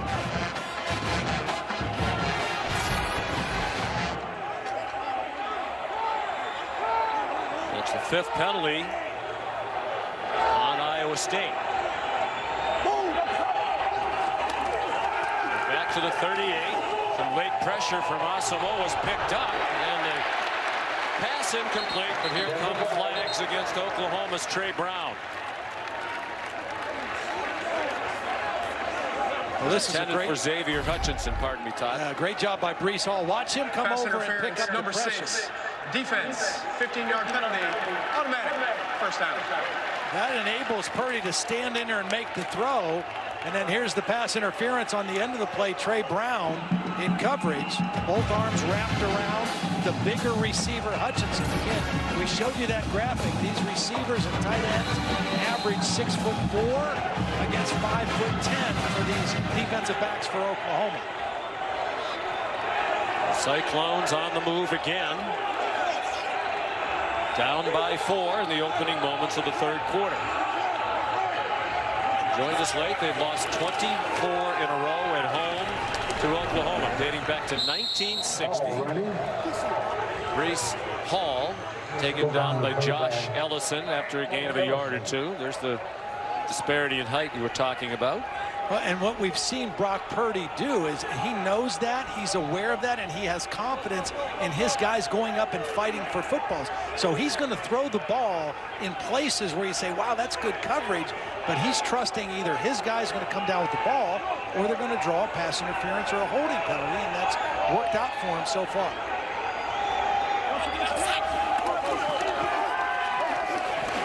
Purdy off his back foot, throws it up for grabs, and it's batted down. Try again to get it to Charlie Kohler, and it was Pat Fields who knocked it away. See, that's a play that Oklahoma has got to find a way to come up with a turnover. We've talked about that's the problem. They've not been able to take the ball away. That's a bad decision by Brock Purdy. He's forcing that one into double coverage, and they're in position to make an interception. Instead, they play volleyball and knock the ball down, and they don't get the pick. That's the 3rd time tonight for Fields. He's in position, does a great job in coverage, but just doesn't take the ball away. As the juniors played a lot, he's never had an interception. There hasn't been a turnover by either team in this game. 3rd down and 9, they're in field goal range. They'll hold off on sending the kicker on as they convert on the completion to Chase Allen. Here's what Chase Allen is going to see. He's going to come right off here, and he's going to see this middle linebacker run right back deep into Tampa 2 coverage. And as soon as he sees that middle void, he sits right in that area and turns his numbers to the quarterback. And that's a good throw and catch for the first down. He had a good game at Oklahoma last year. 3 catches, 33 yards, and a touchdown in that one for Chase Allen. 1st and goal just inside the 10. Hall in a heap of trouble and down. About a 4-yard loss. Taken down by Deshaun White.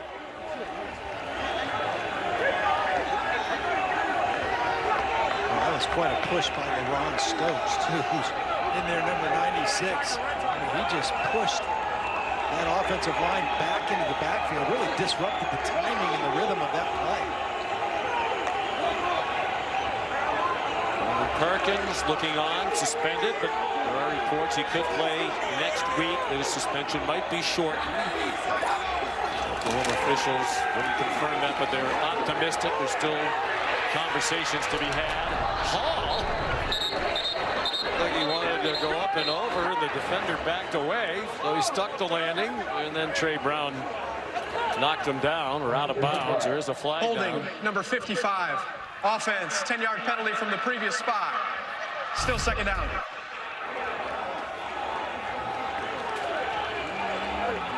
They both jumped.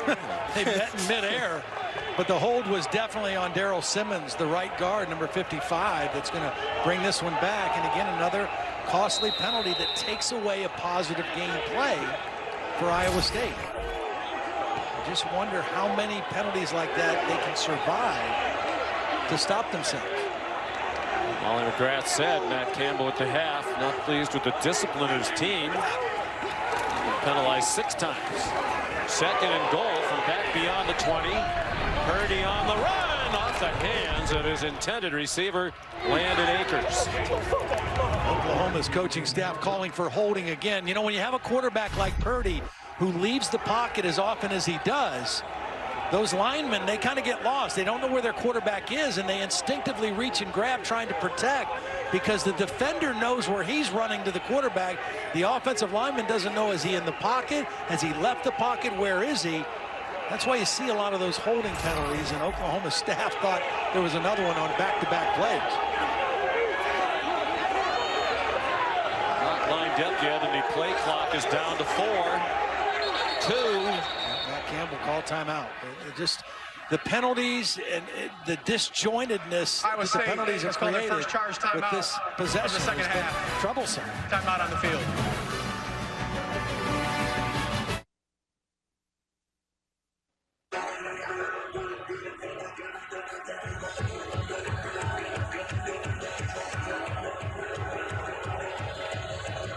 For 44.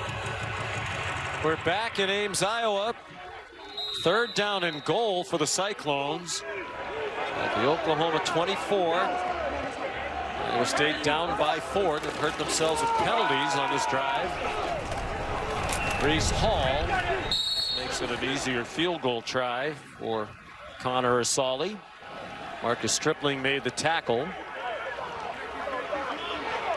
And they'll try to kick their 3rd field goal of the night for Matt Campbell to get within 1. After a 9-yard gain. This game has had a little different feel than the one a year ago. Big leads by Oklahoma 2 different times of 21 points. Both teams scoring in the 40s. Much better defense all the way around on both sides in this one. Very good kickers in this game. Asali's 2 for 2 tonight. And now 3 for 3 as he kicks a 32-yard field goal. So they were down 17-6. They scored 10 unanswered points, and it's a 1-point game as we approach the midpoint of the 3rd quarter. Now we get to see Spencer Rattler again. As we mentioned, that first half, he was pretty good. Accounted for 221 yards. And again, his maturity. I mean, he's moving the safety. He's holding the safety. He knows he's throwing deep to Rambo. This was early in the game, just a perfect over-the-shoulder throw. Now watch him carry out the fake. He doesn't rush it. He holds the linebackers with the run fake and then zips it in with that quick release to Stogner. And then again, we've seen him use his feet. 5 carries, not by design, all scrambles, making people miss. He had the touchdown. He has really helped the offensive cause for Oklahoma by being a runner tonight, more so than he's done in his first 2 starts.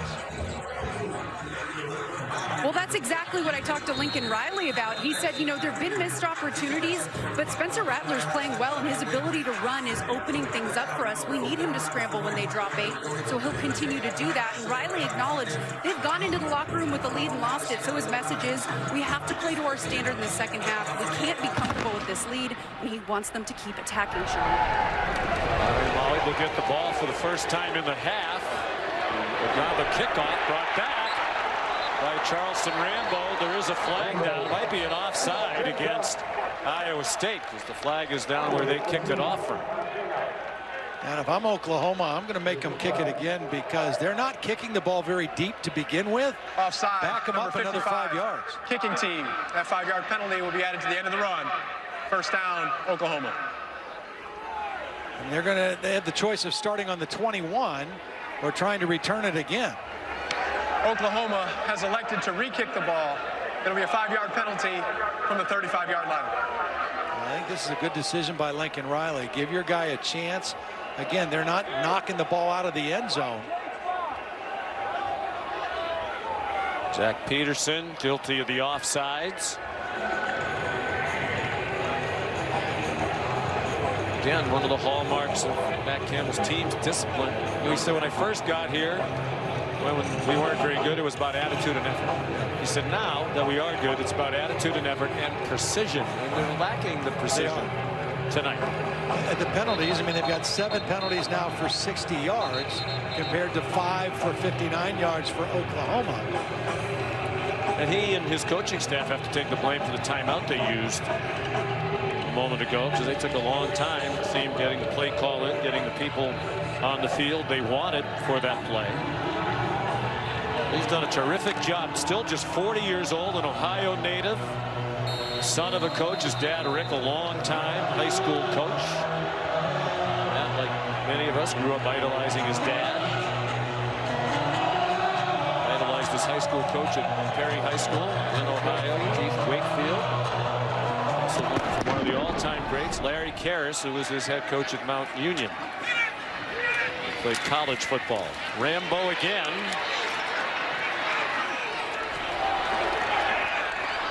Did pretty well.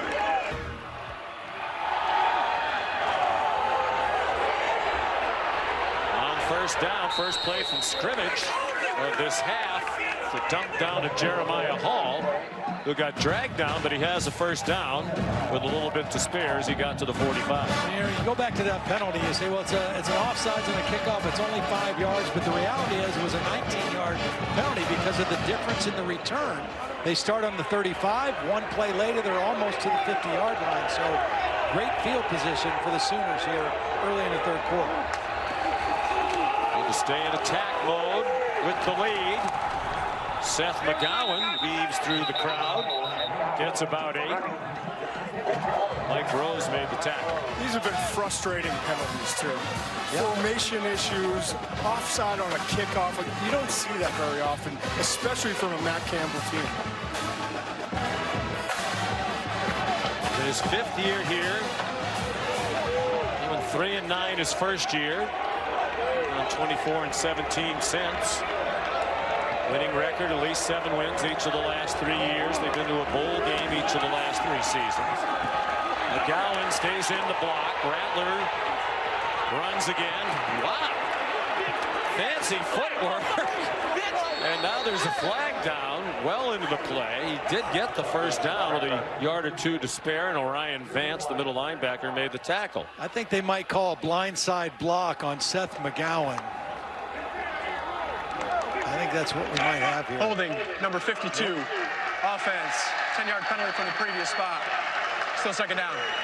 Tyrese Robinson, the guard, is who they're going to get here. Here's the hold right here. I thought they were going to get Seth McGowan right here on kind of a peel back block.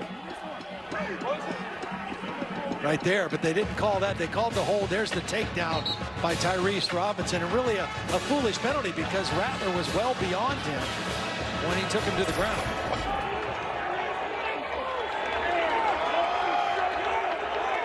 Penalties hurting both sides. The 6th Oklahoma penalty, 69 yards. Rambo retreating and dragged down by Orion Vance, the redshirt junior from Cedar Rapids, Iowa. Well, that's a great play by Vance because that is one of, I think, Lincoln Riley's best plays. It's a crossing route, but because it's around the line of scrimmage, players can block downfield, so it's really a screen. And Vance does a great job of picking them up across the field and getting in there before anybody can get to him and getting him behind the line of scrimmage. So 3rd down and 14 for Oklahoma. It's first possession of the second half. Rattler steps up again. He's across the line of scrimmage, across midfield and out of bounds, shy of the line to make by about a half a yard, and close enough that you would think Lincoln Riley would go for this. Yeah, I think he might. You know, he tried the long field goal. On the field is the runner short of the line to gain. It'll be 4th down. He took a big shot by Mike Rose. You could see that he wasn't going to slide. He was going to try to get the first down. Mike Rose knocked him out of bounds with the high tackle. And they are lined up to go for it. On 4th down, about a half yard. Seth McGowan, the running back. They fake it to him. Rattler had nowhere to throw it originally, throws near side, and it is caught for a first down by Drake Stoops. Apparently stayed on his feet to get that extra yardage after the catch. They're going to give him the 37-yard line. The second time in the ball game we've seen Oklahoma with a short yardage situation, not confident to just slam it in there and run the football and go play action pass. Rattler does a nice job of finding Stoops. That wasn't the primary receiver. He was an outlet, and he found Stoops for the first down. The son of the all-time leader in coaching wins at Oklahoma, Bob Stoops, making a big game last week against K-State. Good job by Pledger to stay in bounds. They'll mark him out at the 32-yard line. So he got 5. Oklahoma over 100 yards rushing now, 102. Where I really thought for them to win the game tonight, they're going to have to be around that 175 yards or better mark. Coming into the game only averaging 127 yards rushing, which is well below what they have been used to the last few years.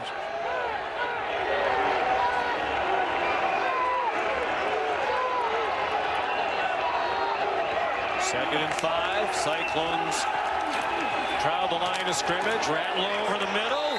First down. Austin Stogner took a hard hit, but held on to the football, and they'll mark him down at the 21-yard line. You know, it was interesting watching Lincoln on that 4th down call. He didn't hesitate for a second. He knew he was going to go for it, but they had no intention of running the football. Which is, you know, they're not the same Oklahoma team in terms of the run game and the physicality up front that they have been the last few years. Not yet. They may get there. I mean, they've got some young, promising guys.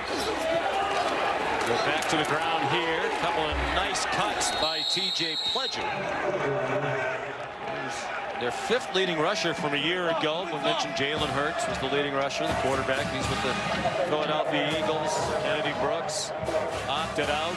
Chase Sermon went to Ohio State. Ramondre Stevenson still suspended. So it's really on the legs now of Pledger and Seth McGowan. 3 minutes to go in a fast-moving 3rd quarter. Teams had it only once in this quarter. Rattler tucks it down again. He's across the line of scrimmage and taken down right there by Jake Hummel. They're such good tacklers. He's a senior from Des Moines. Well, they have to be. To play this defense that they play, where they drop 8, they leave a lot of openings, and you've got to be able to tackle in space and tackle in the open field. That's what John Haycock has seen from his defense. Coach Haycock from the coaching families. Brother Jeff, 26 years the coach at Muskingum. And we know Jim Haycock well, longtime defensive coordinator at Ohio State, now retired. Here's a big 3rd down and 5. Rattler fires to the end zone off the hands of Obi Obialo. You know, we haven't talked about Jaquan Bailey too much in the game. I want to show you what Oklahoma did on this time. Watch Stogner. He's going to get a chip and help the left tackle. Watch him hit Bailey on his way out and then release into the route. That's one way you can take care of or try to slow down an outstanding pass rusher on the edge like Jaquan Bailey. So here's Burkich. A little miss from 54 just before the half. His first career miss. And he's not going to miss 2 in a row. That's good from 33 yards out.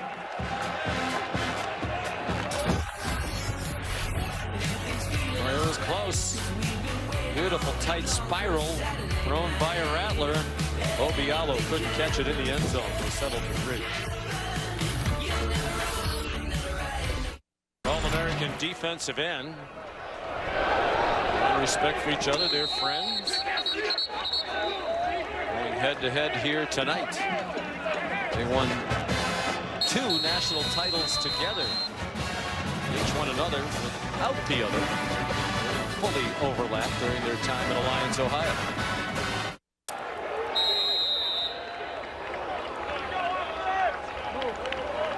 The play, Clemson #1. Alabama right on their heels. Tied a big win today over Texas A&M. Brock Purdy throwing deep into double coverage.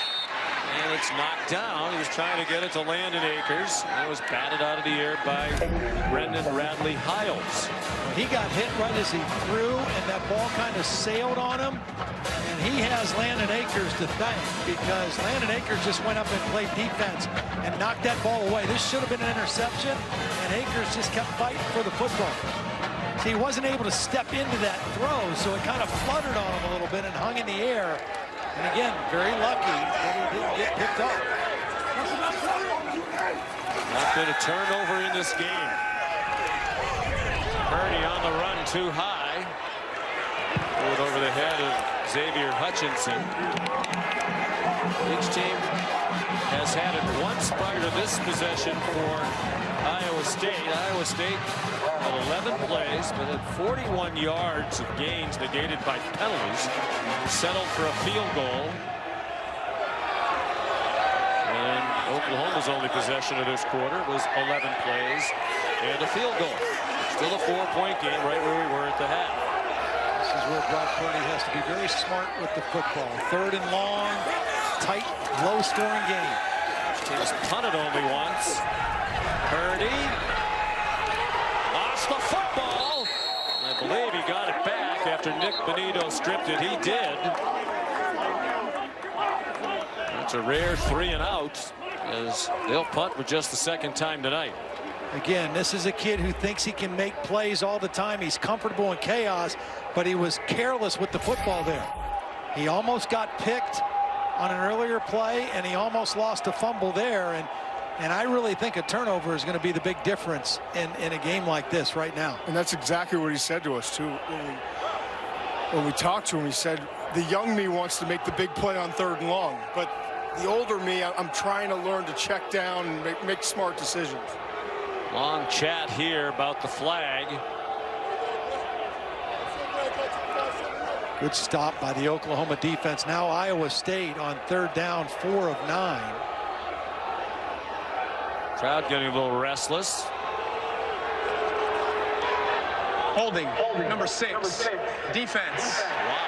10-yard penalty from the previous spot results in a 1st down. Oh, my Please God. reset the game clock to 1 minute 36 seconds, please. Boy, we have seen costly penalties on both teams. There's the hold immediately. Trey Brown holding on Sean Shaw as he's trying to escape. He's holding him the whole time. My question would be, why did it take so long to sort that out? It's huge. And now each team's been penalized 7 times instead of a 3 and out.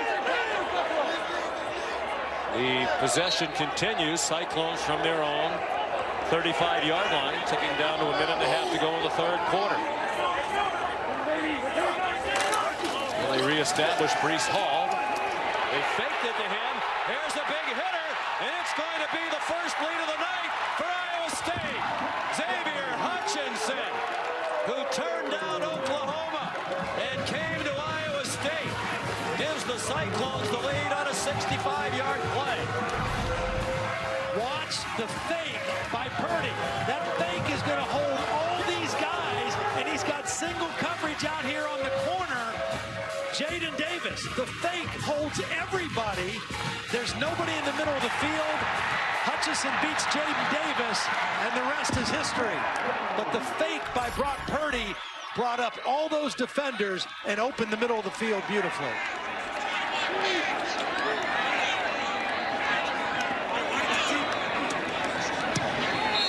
Solly adds the extra point.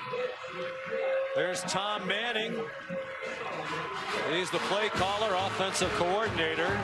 Mount Union people everywhere you look here tonight. He played at Mount Union and started his high school career coaching at Jackson High School in Massillon, Ohio, where Matt Campbell's dad was then the principal. He had left the coaching profession.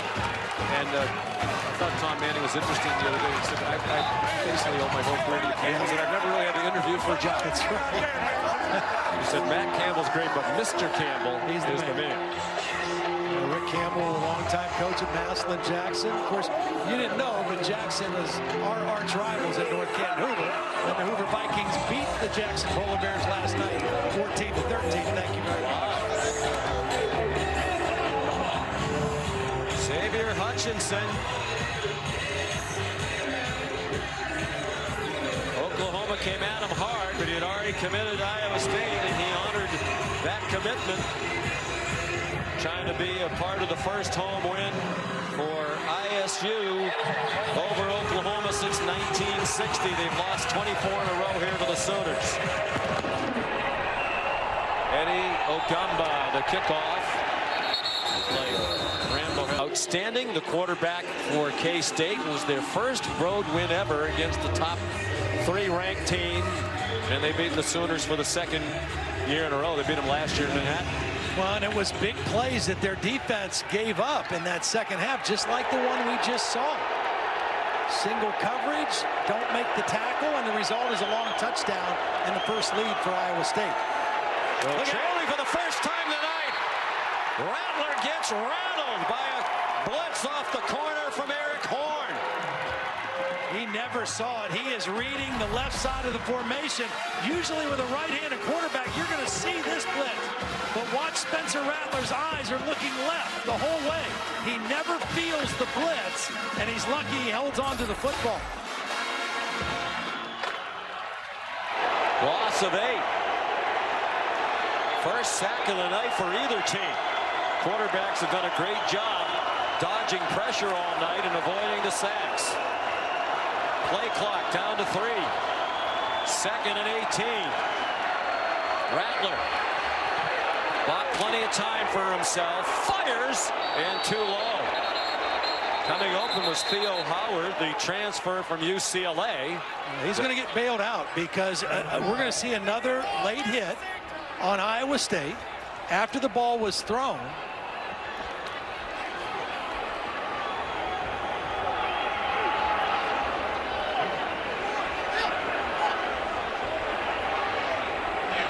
Personal foul, roughing the passer, number 32. Defense with targeting. 15-yard penalty, automatic first down. Previous play is under review.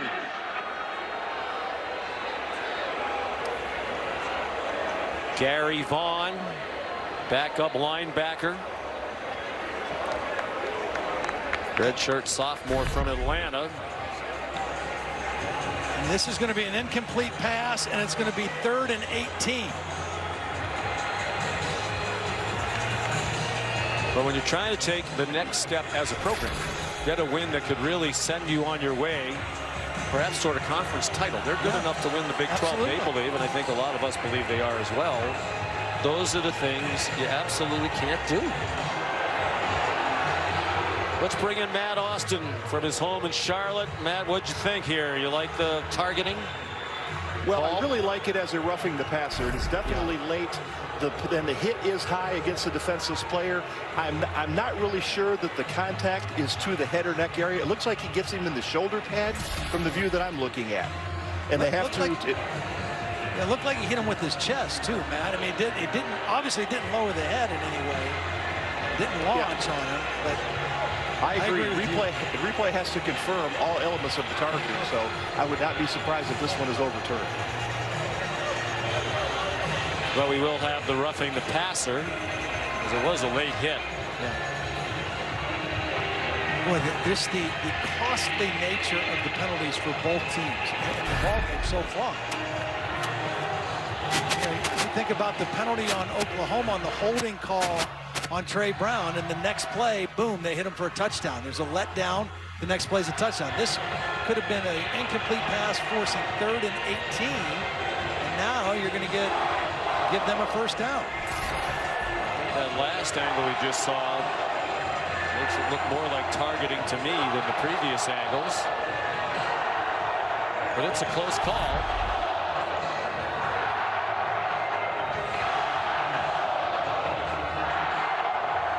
Matt, do you have anything else you want to add after we've seen a few more replays?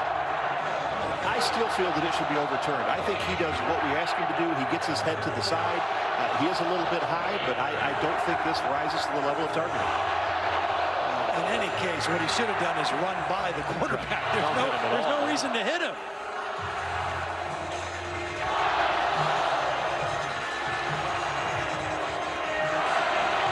Jeff Hansen is the replay official.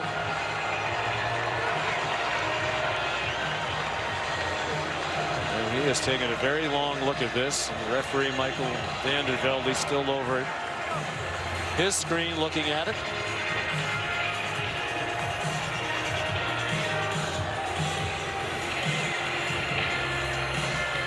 To me, this is the one that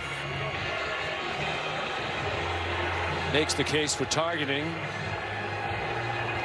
Kind of lowers the head. It looks like it's helmet to helmet on that angle. But as you said, Matt, I mean, it seems like they've gone to in recent years, you know, it has to be kind of clear cut, or if not, it's give the defender the benefit of the doubt.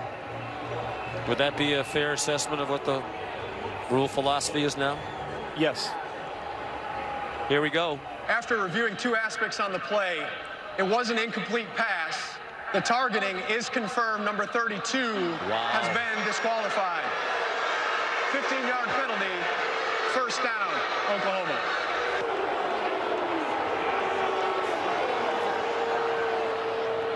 Gary Vaughn disqualified. The new rule is he doesn't have to leave the bench area. He can stay on the sideline. Doesn't have to go to the locker room.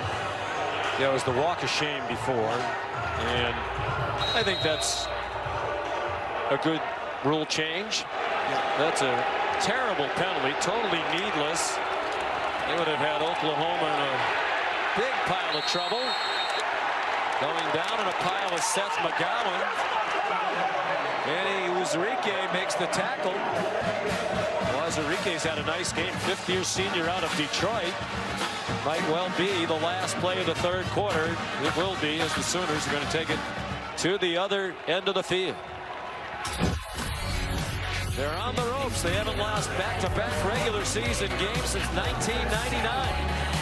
ESPN's presentation of college football on ABC will return after this message. And a word from our ABC stations.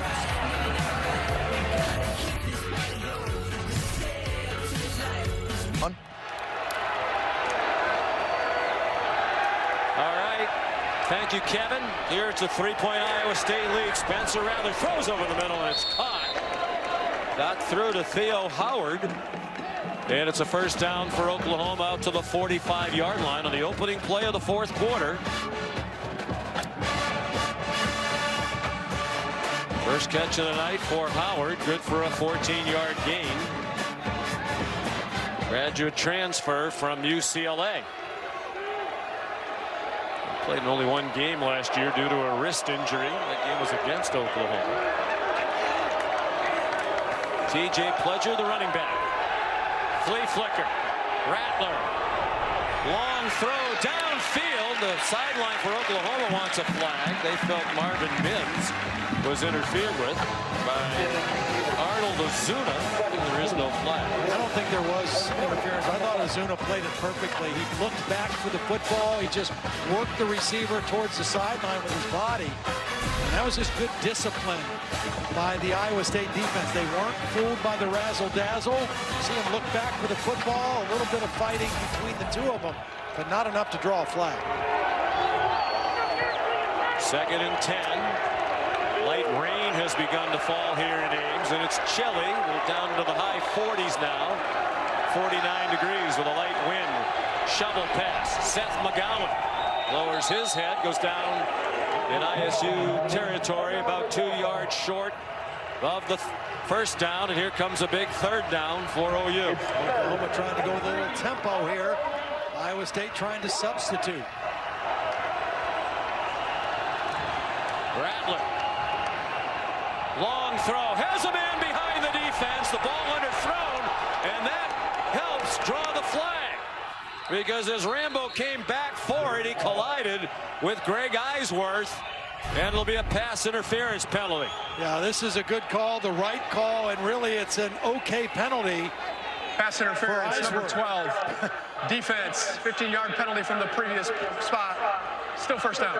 It's a 15-yard penalty instead of spot of the foul like in the NFL, and if he doesn't interfere, it's a touchdown for Oklahoma. So at least it gives the Iowa State defense another shot to stop him here. And if Rattler throws that ball long enough, that's probably a touchdown.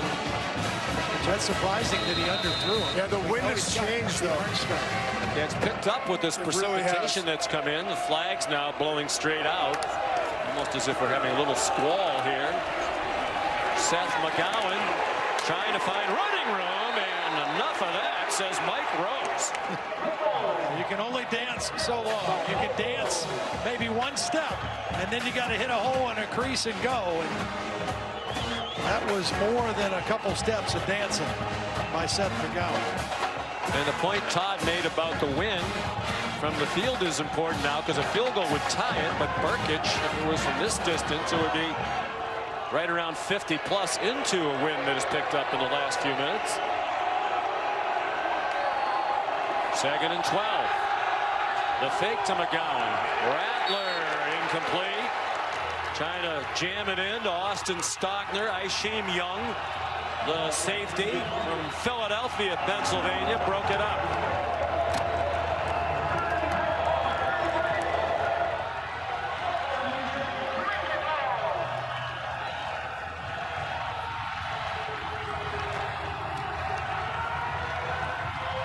Down and 12. 2 minutes into the fourth quarter.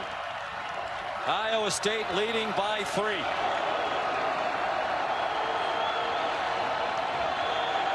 Rattler 19 out of 26 for 250.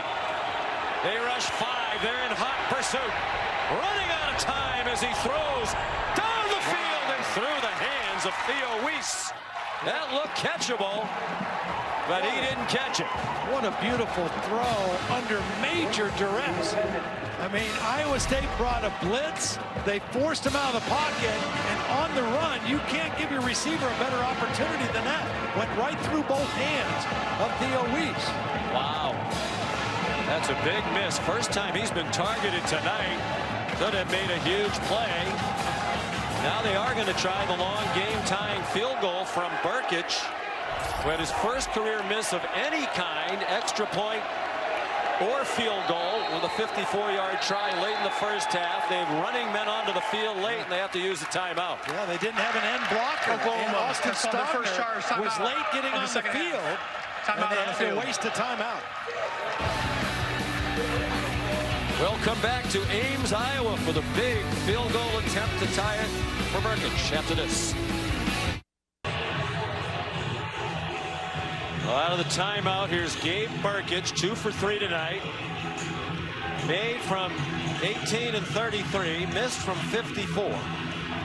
He had made all 78 kicks of his career, including 18 field goals before the 54-yarder that was missed in the other direction with the win late in the first half. So he's 79 of 80 for his career, including PATs. From 51, it would be a career long into a breeze to tie it. And he is right back on track and right down the middle. And we're tied at 23 apiece with 12:48 to go. Time to start a new streak.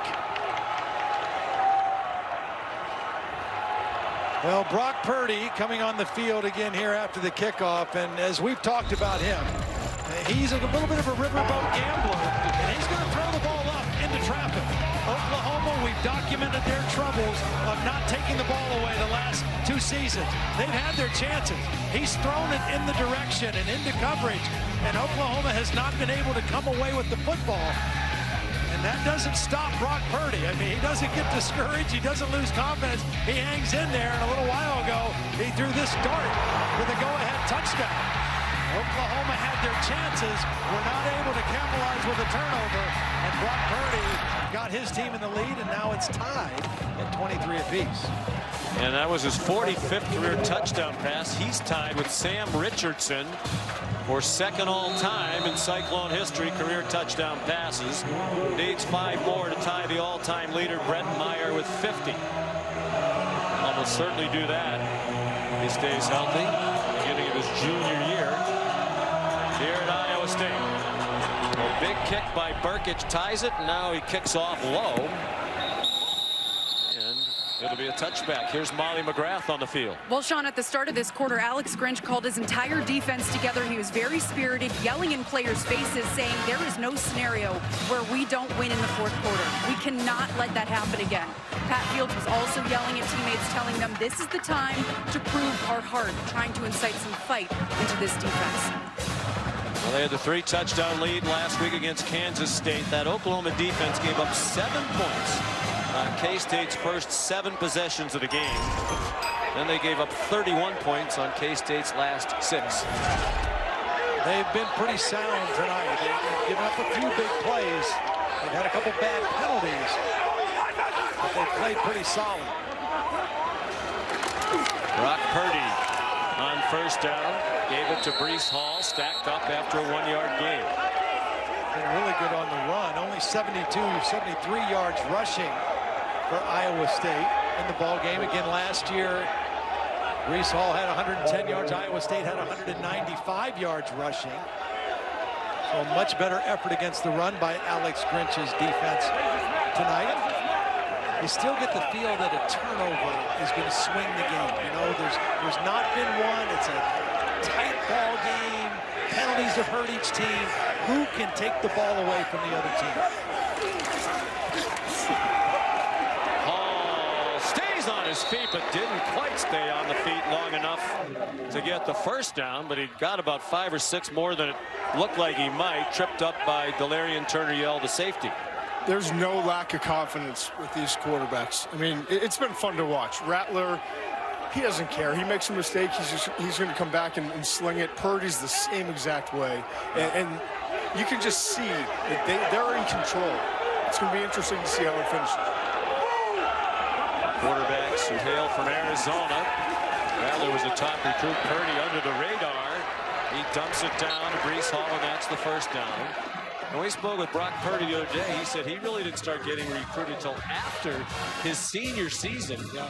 In high school, his junior year, he got mono, got sick, missed some games. He said, when I came back, I looked skinny and weak because I didn't have a very good year.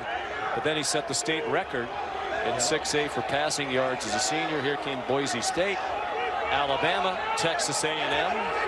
He visited all of those schools, but he really liked what Matt Campbell was preaching, the chance to come to a place where they haven't done it before and do it. And this is what he had in mind, a chance to beat a team like Oklahoma here tonight. He pitched it back to Breece Hall again, and Brian Meade made the tackle, backup linebacker.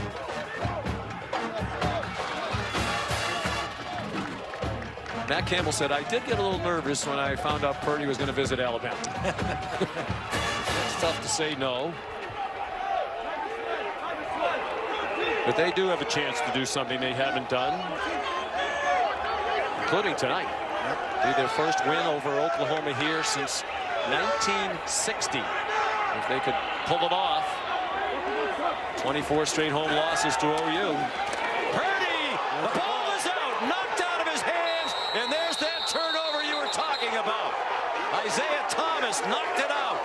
And Josh Ellison took it in for Oklahoma. That's the second takeaway of the season. Recovered by the defense. First down, Oklahoma. For the Sooner defense. Well, this pocket collapsed in a hurry. There's the strip sack on the outside by Isaiah Thomas. Ellison comes up with the football. The first turnover of the game. Right on time for the Oklahoma Sooners.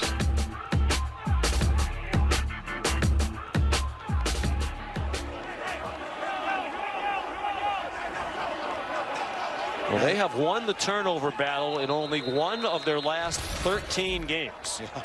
So they're +1 tonight. If it stays this way, that was at Oklahoma State last year when they won 34-16 and were +2. They've either been even or usually minus in the turnover margin over that 13-game span. Well, they were -4 last week against K-State, and Lincoln Riley said it was really more like -6 because we had a punt block and we got stopped on a 4th and 1. Those were like 2 turnovers. Well, now they're +1. And if I'm Lincoln Riley, I'm thinking about a play. Is confirmed. It's first down, Oklahoma.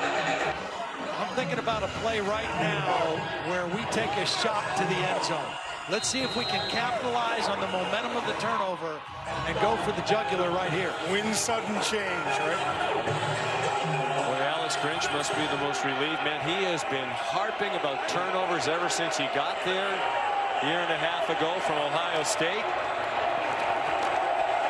On first down, Pledger gets about 6. Only Rutgers, UTEP, Kansas, and NC State had fewer takeaways last year than Oklahoma, and still Oklahoma won the conference and went to the college football playoff. They were -8 turnover margin, which is almost unheard of to be a playoff team for a national championship contending team and be on that side of the ledger for turnovers. At the very least, they're in field goal range to retake the lead with under 10 minutes to go. Second down and 4. McGowan. It didn't look like a freshman on that run. Patience to find the hole and then accelerated through it. Big gainer inside the 20 and another first down. Lincoln Riley told us about him, said, you know, he's got some pop. You'll see that. He's a talented, explosive freshman, and we saw in this run. He sees a crease, and he does have a little of that extra pop there. He fights for extra yardage, too. Got 14 total. They're inside the 20.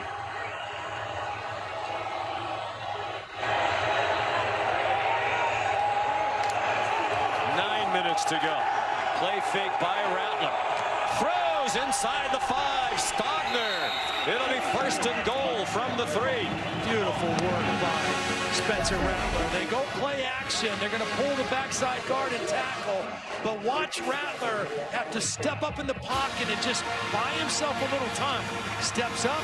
Steve Stogner gets him the football. Never loses his poise. Never breaks down on the play. 5 catches for Austin Stogner. He's the leading receiver in the game. Rattler up to 266 through the air. I like that fullback out in the flat. There he is. Yep. Looks like the touchdown earlier to Jeremiah Hall. That one was a 4-yarder.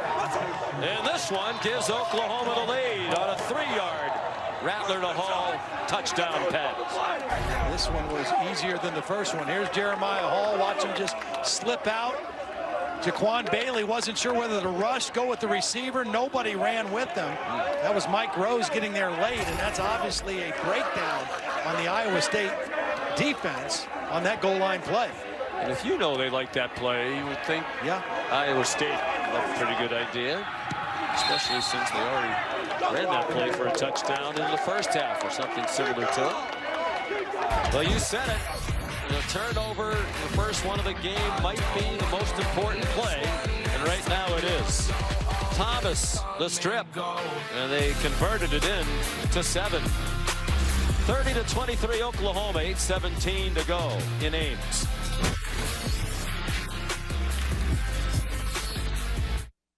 Shirt freshman from Phoenix, Arizona, looking very much like the young man who was the consensus #1 quarterback in the country coming out of high school. He's 21 for 29 for 269 and 2 touchdowns, including the go-ahead pass to Jeremiah Hall. Both of them have been short throws to Hall for the 2 touchdown passes. Kene Nwangu across midfield. Burkett, the kicker, couldn't get him. Can Washington?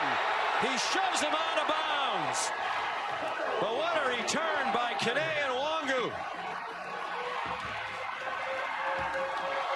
He is very confident as a kick returner. We saw him take one 3 yards deep earlier in the ball game. This is a return set up on the left side all the way across the field. You see him outrun the angle of Burkett, and Woody Washington lucky to knock him out of bounds. But what an answer for the Iowa State Cyclones. After giving up the touchdown after the turnover, they are right in the red zone for Brock Purdy in the Cyclone offense. 85-yard kickoff return for Nwangu, 5th-year senior from Frisco, Texas. Came into tonight for his career, averaging 26.2 per kickoff return in his career, 5th best among all active players in the country. That's one of the biggest of his career. Breece Hall was having his left ankle taped while Oklahoma was scoring that go-ahead touchdown. He gets 2. Under 8 minutes to go. Oklahoma back on top by 7. Sean White made the tackle on Hall. Been a long time since they got it to Charlie Kohler. He was a frequent target early in the game. Oklahoma's defense paying a lot of attention to him. Here's Kohler, jump ball, and they throw a flag. Looked like some hand fighting by both of them. But you wonder if it's going against Brendan Radley-Hiles. This has been what they've decided they're going to do. Charlie Kohler is 6'6", 257. Number 44. Defense. Foul occurred in the end zone. Ball replaced at the 2-yard line. It's an automatic first down. Brendan Radley-Hiles is listed at 5'9", 180. I think he's even shorter than that. I'm going to go 5'7". He's grabbing, he's fighting, he's clawing. He's got no chance. And credit Brock Purdy for just putting that ball in a position where his guy can go and either catch it or draw that penalty. And now they've got the ball at the 2-yard line. 8th Oklahoma penalty. Brady 8 yards. Iowa State's been flagged 9 times for 90. 3 yards away and an extra point from a tie. Then they punch it in. Purdy wants to do it himself, and he does. Brock Purdy from 3 yards out.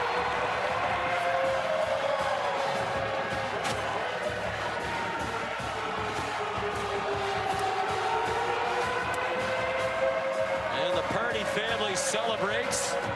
They're not used to this kind of weather in Arizona, especially not in October.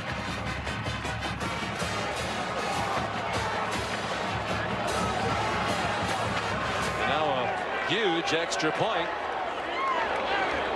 from Connor Asali.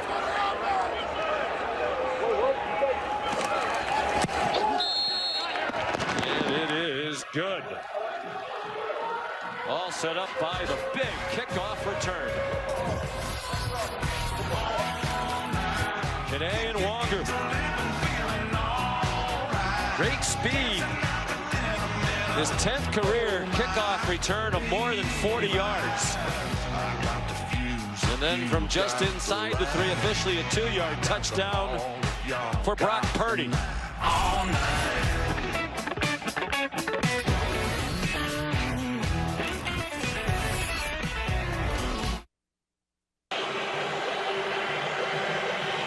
Well, this crowd is alive.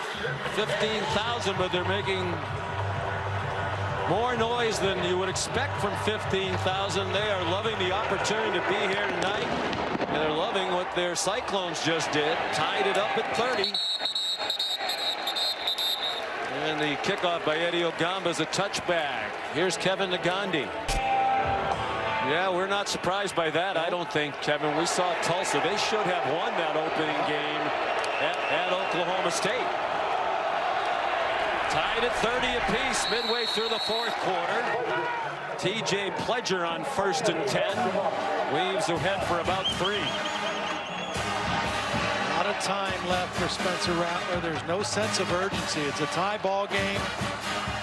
Be smart with the football. He's played mistake-free football so far tonight. Steps into a bomb down the field, and it is incomplete. Leaping effort by the true freshman Marvin Mims. Lawrence White made a beautiful play. I mean, he is isolated in coverage. He goes up and gets a hand in between the 2 hands of Marvin Mims and knocks that ball out. Really athletic play by White. That was a beautiful throw, too. Yeah, boy, he throw a beautiful ball, really at every level of the field. But great touch, short and intermediate, and a strong and accurate arm down the field. You got to think about Stogner here, right here in the slot. Kind of been his go-to guy on 3rd down. Apparently some movement along that Oklahoma front. And each team will be penalized for the 9th Number 59. time. Offense, 5-yard penalty. Still third down. 9H was Adrian Ely.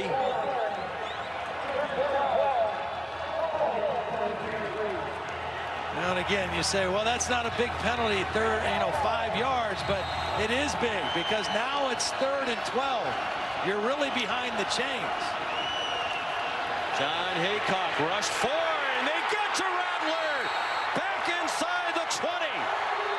Mike Rose leading the way, the linebacker on the blitz. They have been very timely when they've decided to blitz. Here's Mike Rose coming here. They're bringing pressure from the outside. They're coming after the young quarterback. They drop the defensive lineman into coverage.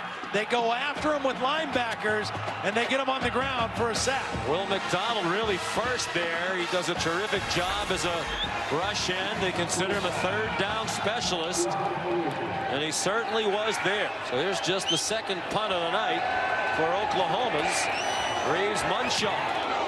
That one blocked by K-State last week. That was a big play. Got this one off. And a fair catch made in traffic by Greg Eisworth. So excellent field position for Iowa State. Cyclones at their own 45. As we take a look at the college football rankings coming into today, brought to you by Capital One.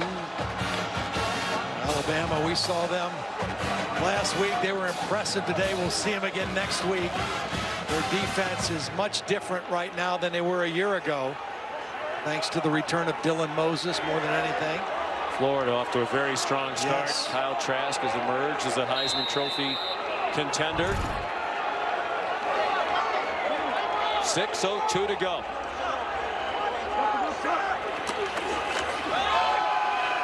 Breece Hall trying to get outside left, and he gets tackled around the legs. Nice play by Isaiah Thomas.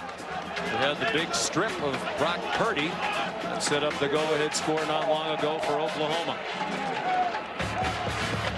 This is a tough situation for Tom Manning. You know, it's a tie ball game. You got to score again.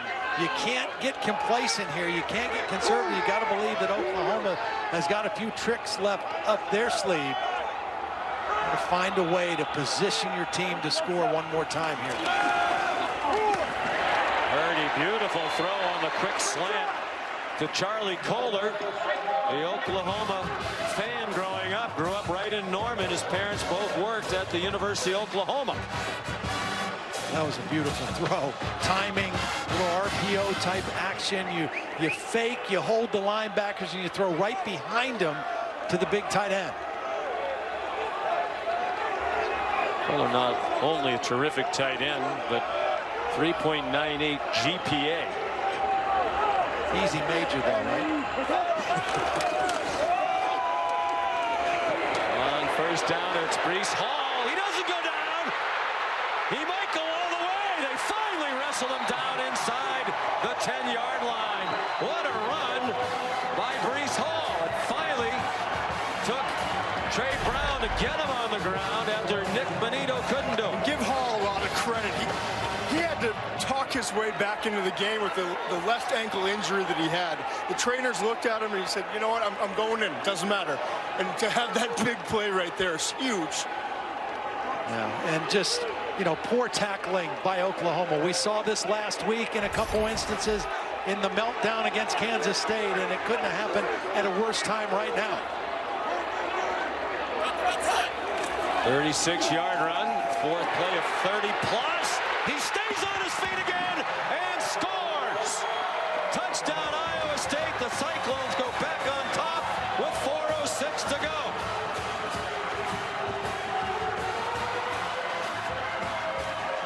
Credit Tom Manning, Brock Purdy, and this Iowa State offense for keeping the pedal to the metal, staying aggressive, running right at this Oklahoma defense. And for the first time tonight, this Oklahoma defense has the look of defeat a little bit. That possession, they didn't tackle well. They got out of gaps. It's the first time we've really seen that out of their defense tonight. Big extra point here for a 7-point lead. Honor Asali, it's up and good. So Breece Hall quiet for a lot of the night. But he stepped to the forefront when his team needed him most. Showed some great balance on that drive. He's rushed for 129 and 2 touchdowns. Iowa State, are they 406 away from their first win over OU here since 1960?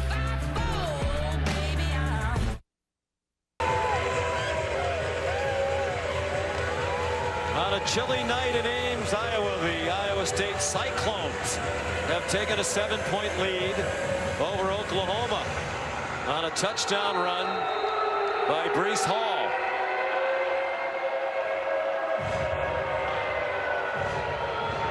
Eddie Oyamba kicks off to Charleston Rambo. He's going to try it from the goal line. Can the Sooners get a big kickoff return?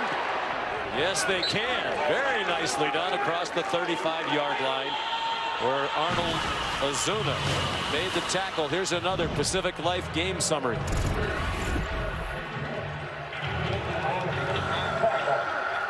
Those big plays, especially here in the second half, what you've been talking about, reminiscent of last week when the Oklahoma defense gave up some big ones to K-State. Yeah, and then the inability to really powerfully run the football when they needed it by Oklahoma, also the case tonight. Here's where you need Charleston Rambo. He's got to step up along with Stogner now. They'll throw it out wide for a short completion to Charleston Rambo. He's the main man out wide now with the departure of C.D. Lamb to the NFL after last season. We had the long catch early in the ball game. He's been very quiet. That's just his third catch now after that big one early. But he's your veteran guy. He's the guy who has to step up and make some tough plays for you. Spencer Rattler's been poised all night. Making plays with his arm and his feet. McGowan reverses field. Got too much dancing. Yeah, a lot of dancing. Then he ran into Rattler and he goes down for a loss. Swarmed under. They're going to give him forward progress, if that's what you would call it, to about the 35-yard line. And that is a really, really bad play for Oklahoma. It was well defended. You just take what you can get. But instead, you put your quarterback and your pass offense in a very difficult third down situation. Iowa State has chosen to bring pressure the last couple third downs. Let's see what they do here. 2:45 to go. 2 timeouts for each team. 3rd down and 10. Coming again. Rattler, man open, short of the first down. And Theo Weiss can't get there. He had the huge drop, if you will, on a ball that went through his hands not long ago. Will McDonald took him down, and what will Lincoln Riley do now? Looks like they'll go for it with the clock running. And John Haycock with one of the biggest defensive calls of his career. You got to believe Stogner is going to be somebody he's looking for. Here he is right here, the big tight end in the slot. He's a big target, a reliable target. And you also have Spencer Rattler, who's shown he can run if he needs to. Play clock down to 2. They've taken all kinds of time. And now a timeout called by Iowa State. Iowa State has called their second charge timeout of the second half. 30 seconds in length.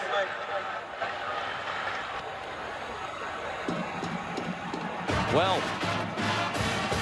Lincoln Riley calls the plays.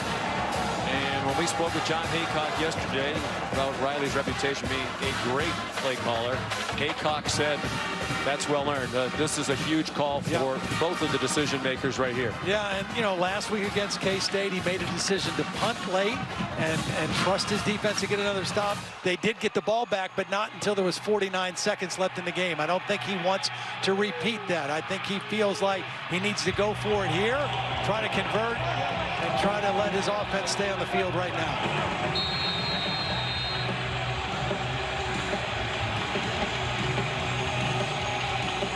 Oklahoma hasn't lost here since 1960. 3 days before John F. Kennedy was elected President of the United States. Coach Haycock trying to get one defender off the field. Oklahoma hasn't lost back-to-back regular season games since 1999. They need to convert. Did he hang on? Yes, he did. Ruling on the field is a completed pass. First down, Oklahoma. Charleston Rambo to the 49-yard line. Did he have possession as he went across the boundary? I think he did. That Yes, was pretty he did. clean. Huge conversion, 8 yards, but they're stopping the play for another Iowa State timeout. Iowa State has called their third and final charge timeout of the second half. Lincoln Riley is livid right now. He wanted to go tempo and keep it going. Well, and the interesting thing, Todd, is when we talked to John Haycock, one of the things he said about playing this defense in this style was to put 11 on and not get burned like that by trying to substitute. In fact, he said the thing that really turned it was in 2016 against Oklahoma. They substituted a dime defense on the field, and they could never get the dime off until Oklahoma went down the field and scored because of their tempo. And he said, we can't do that anymore. And he said, we played too many downs with some of our best players not on the field. Right. And then we couldn't get them back out there. So we decided, let's go to a setup that will allow us to have our best 11 out there and keep them out there. For the last two plays, they have run somebody on and somebody off, trying to get the perfect personnel group out there on these critical third down and fourth down plays. They've had to waste their timeout. So if in the event that Iowa State has to get the ball back and the game is tied, they won't have any timeouts for their offense. Oklahoma, the situation now where the field goal does them no good. They need 51 more and an extra point to tie. TJ Pledger swung down by Mike Rose to the 46-yard line of the Cyclones. Oklahoma going tempo, sense of urgency. They're down 7, but they also have 2 timeouts to use. On 2nd and 5. Pressure in his face. Rattler hit as he threw it, and it floats out of bounds in the direction of Jeremiah Hall. Mike Rose in the backfield again. They've been very aggressive coming after the young quarterback. You don't always know where the pressure's coming from. Mike Rose comes right inside, beats the block of the tailback Pledger, and forces Rattler to throw that one away. Pledger could have done a better job there. More time for Rattler. 3rd down and 5. 1:23 to go.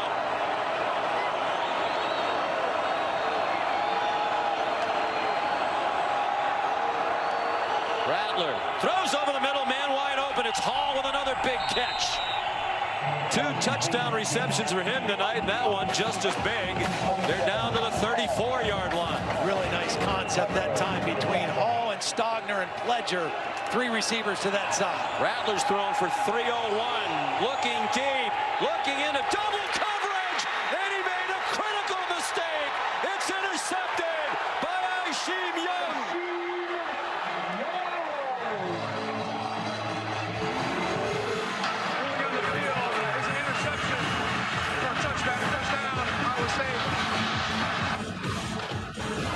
Well, this is a situation where a young quarterback only saw half the field. He only saw the coverage on his intended receiver. He did not see the safety coming from the other side to help out. Aisheem Young was the free safety. He was helping the corner. And Spencer Rattler did not see him. Watch number 1. Read the eyes of the quarterback. Greg Eisworth is the guy in coverage. That's the guy that Spencer Rattler is focused on, trying to get the ball to Rambo. I think Lincoln Riley thought his man got held by Eisworth, but the problem was that Spencer Rattler never paid attention to Aisheem Young, the safety, coming over from the middle. First career interception for the redshirt freshman, 4-star recruit out of Philadelphia, Aisheem Young. And now Breece Hall with under a minute to go. Gets ahead to the 24-yard line. Second charge of the half. 30 seconds and late. So Rattler, terrific all night long. Going for the deep strike, trying to tie the game. And it's the first turnover of the night for Oklahoma. And once again, they're not going to win a turnover battle tonight. You know, as good as Spencer Rattler played, and the same thing was kind of true last week. And he threw for over 300 yards last week. They didn't have a very good running game. It was all on his shoulders. He threw his 3rd interception with under a minute to play last week that sealed it for Kansas State. And once again, under a minute, driving in scoring range anyway, he throws an interception in the end zone. He's a talented guy, and he's just going to get better and better. And again, I think Lincoln Riley was upset that there wasn't a hold call on Charleston Rambo. He did get held up a little bit towards the end of the route. Breece Hall, well, he is livid. He was also upset right after they converted that 4th down. They wanted to go tempo and couldn't because Iowa State called the timeout. Well, let's bring in Matt Austin. Here it is right here. Downfield. You can see the What do you think, Matt? Yeah, I can see why Coach Riley's upset, because he did get a handful of jersey and it slowed him down just enough. The ball was just overthrown. I think without that little grab, the receiver would have been right there to make the catch. I saw it in real time, and it's one of those. It was close. I thought it was close, but Lincoln, obviously, I mean, you're talking about the first time, what, 22 years that they're going to lose back-to-back games, Oklahoma. He's completely beside himself right now. It's not over yet, but it's close. They're out of timeouts with 53 seconds to go. Last time back-to-back regular season losses. October 2nd and 9th, 1999, Bob Stoops' first season. Under Lincoln Riley, they were 22-1 coming in true road games. The only loss on the road was last year at K-State. Well, if you're Breece Hall right now and you get the ball, the biggest thing is ball security. Oklahoma's going to try to strip it. First down, and it's over. It's a first down, and it's over. And a lot of streaks are over, including the 24 consecutive losses at home for Iowa State against Oklahoma, dating back to 1960.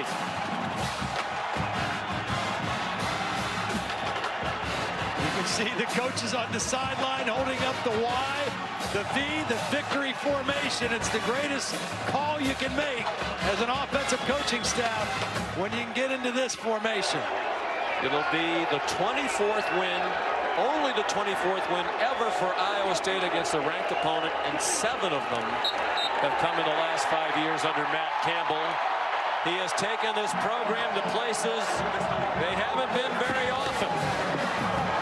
And now they're 2-0 in conference, with Oklahoma 0-2, the preseason favorite. Texas already a loss in conference. Matter of fact, there are only 3 undefeated teams left in the Big 12. Iowa State, Kansas State, and Oklahoma State.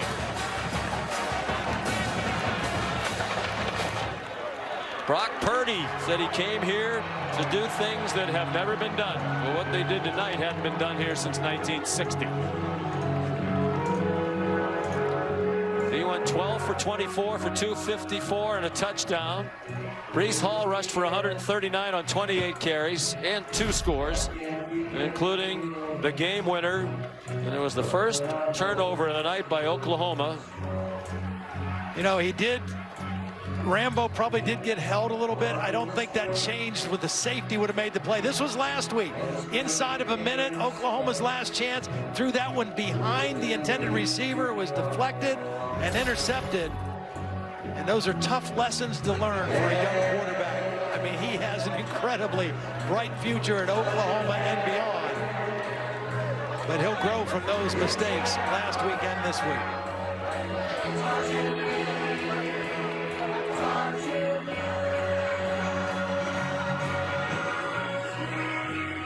Only 15,000 here tonight. There'll be many more Cyclone fans who claim they were here. Yeah. Tonight's too bad it couldn't be filled. They have great fans here, and they've waited a long time for a moment like this. Here's Molly McGrath and Matt Campbell. Thank you so much, Sean. Coach, this is the first time Iowa State has beaten Oklahoma at home here in Ames since 1960. What is so special about this team? Why is this the group? to make history? Well, you know, honestly, it's our senior class. We've got 16 seniors that came here on really a hope and a dream that we could someday turn Iowa State football around. And, you know, they came here at 3-9 and believed in us and believed in our vision, and they're beginning to make that vision become a reality. You've been building this program to this point. You look a little bit emotional. Yeah, you know, my emotion is I'm probably more frustrated that I thought we could have played a lot better tonight. But the reality of it is our kids gutted it out, gave ourselves a chance to win the game. And, you know, we just got to keep building. This is a team and a program that we got to get better every week if we have a chance to be what we want to become. Yeah, you said you want this team to take the next step. That starts with beating Oklahoma. But what is next? What can this year's team accomplish? You know, honestly, what's next is a really good Texas Tech team. And, you know, unfortunately here at Iowa State, you got to take it one day at a time. You must get better. And if you don't, then you're never going to reach your full potential. So we just got to keep growing and see where our growth takes us. All right. Thank you. Congrats on the win, Thank Coach. you. One of the great young coaches in the country has had interest from the NFL. Was reportedly a candidate Florida State and Arkansas, but he shunned all interest to stay here because he believes it can get done here. And they are getting it done to the delight of Cyclone Nation. What a night for Brock Purdy and the Cyclones. They win 37-30. For Todd, Molly, Sean McDonough saying good night from Ames.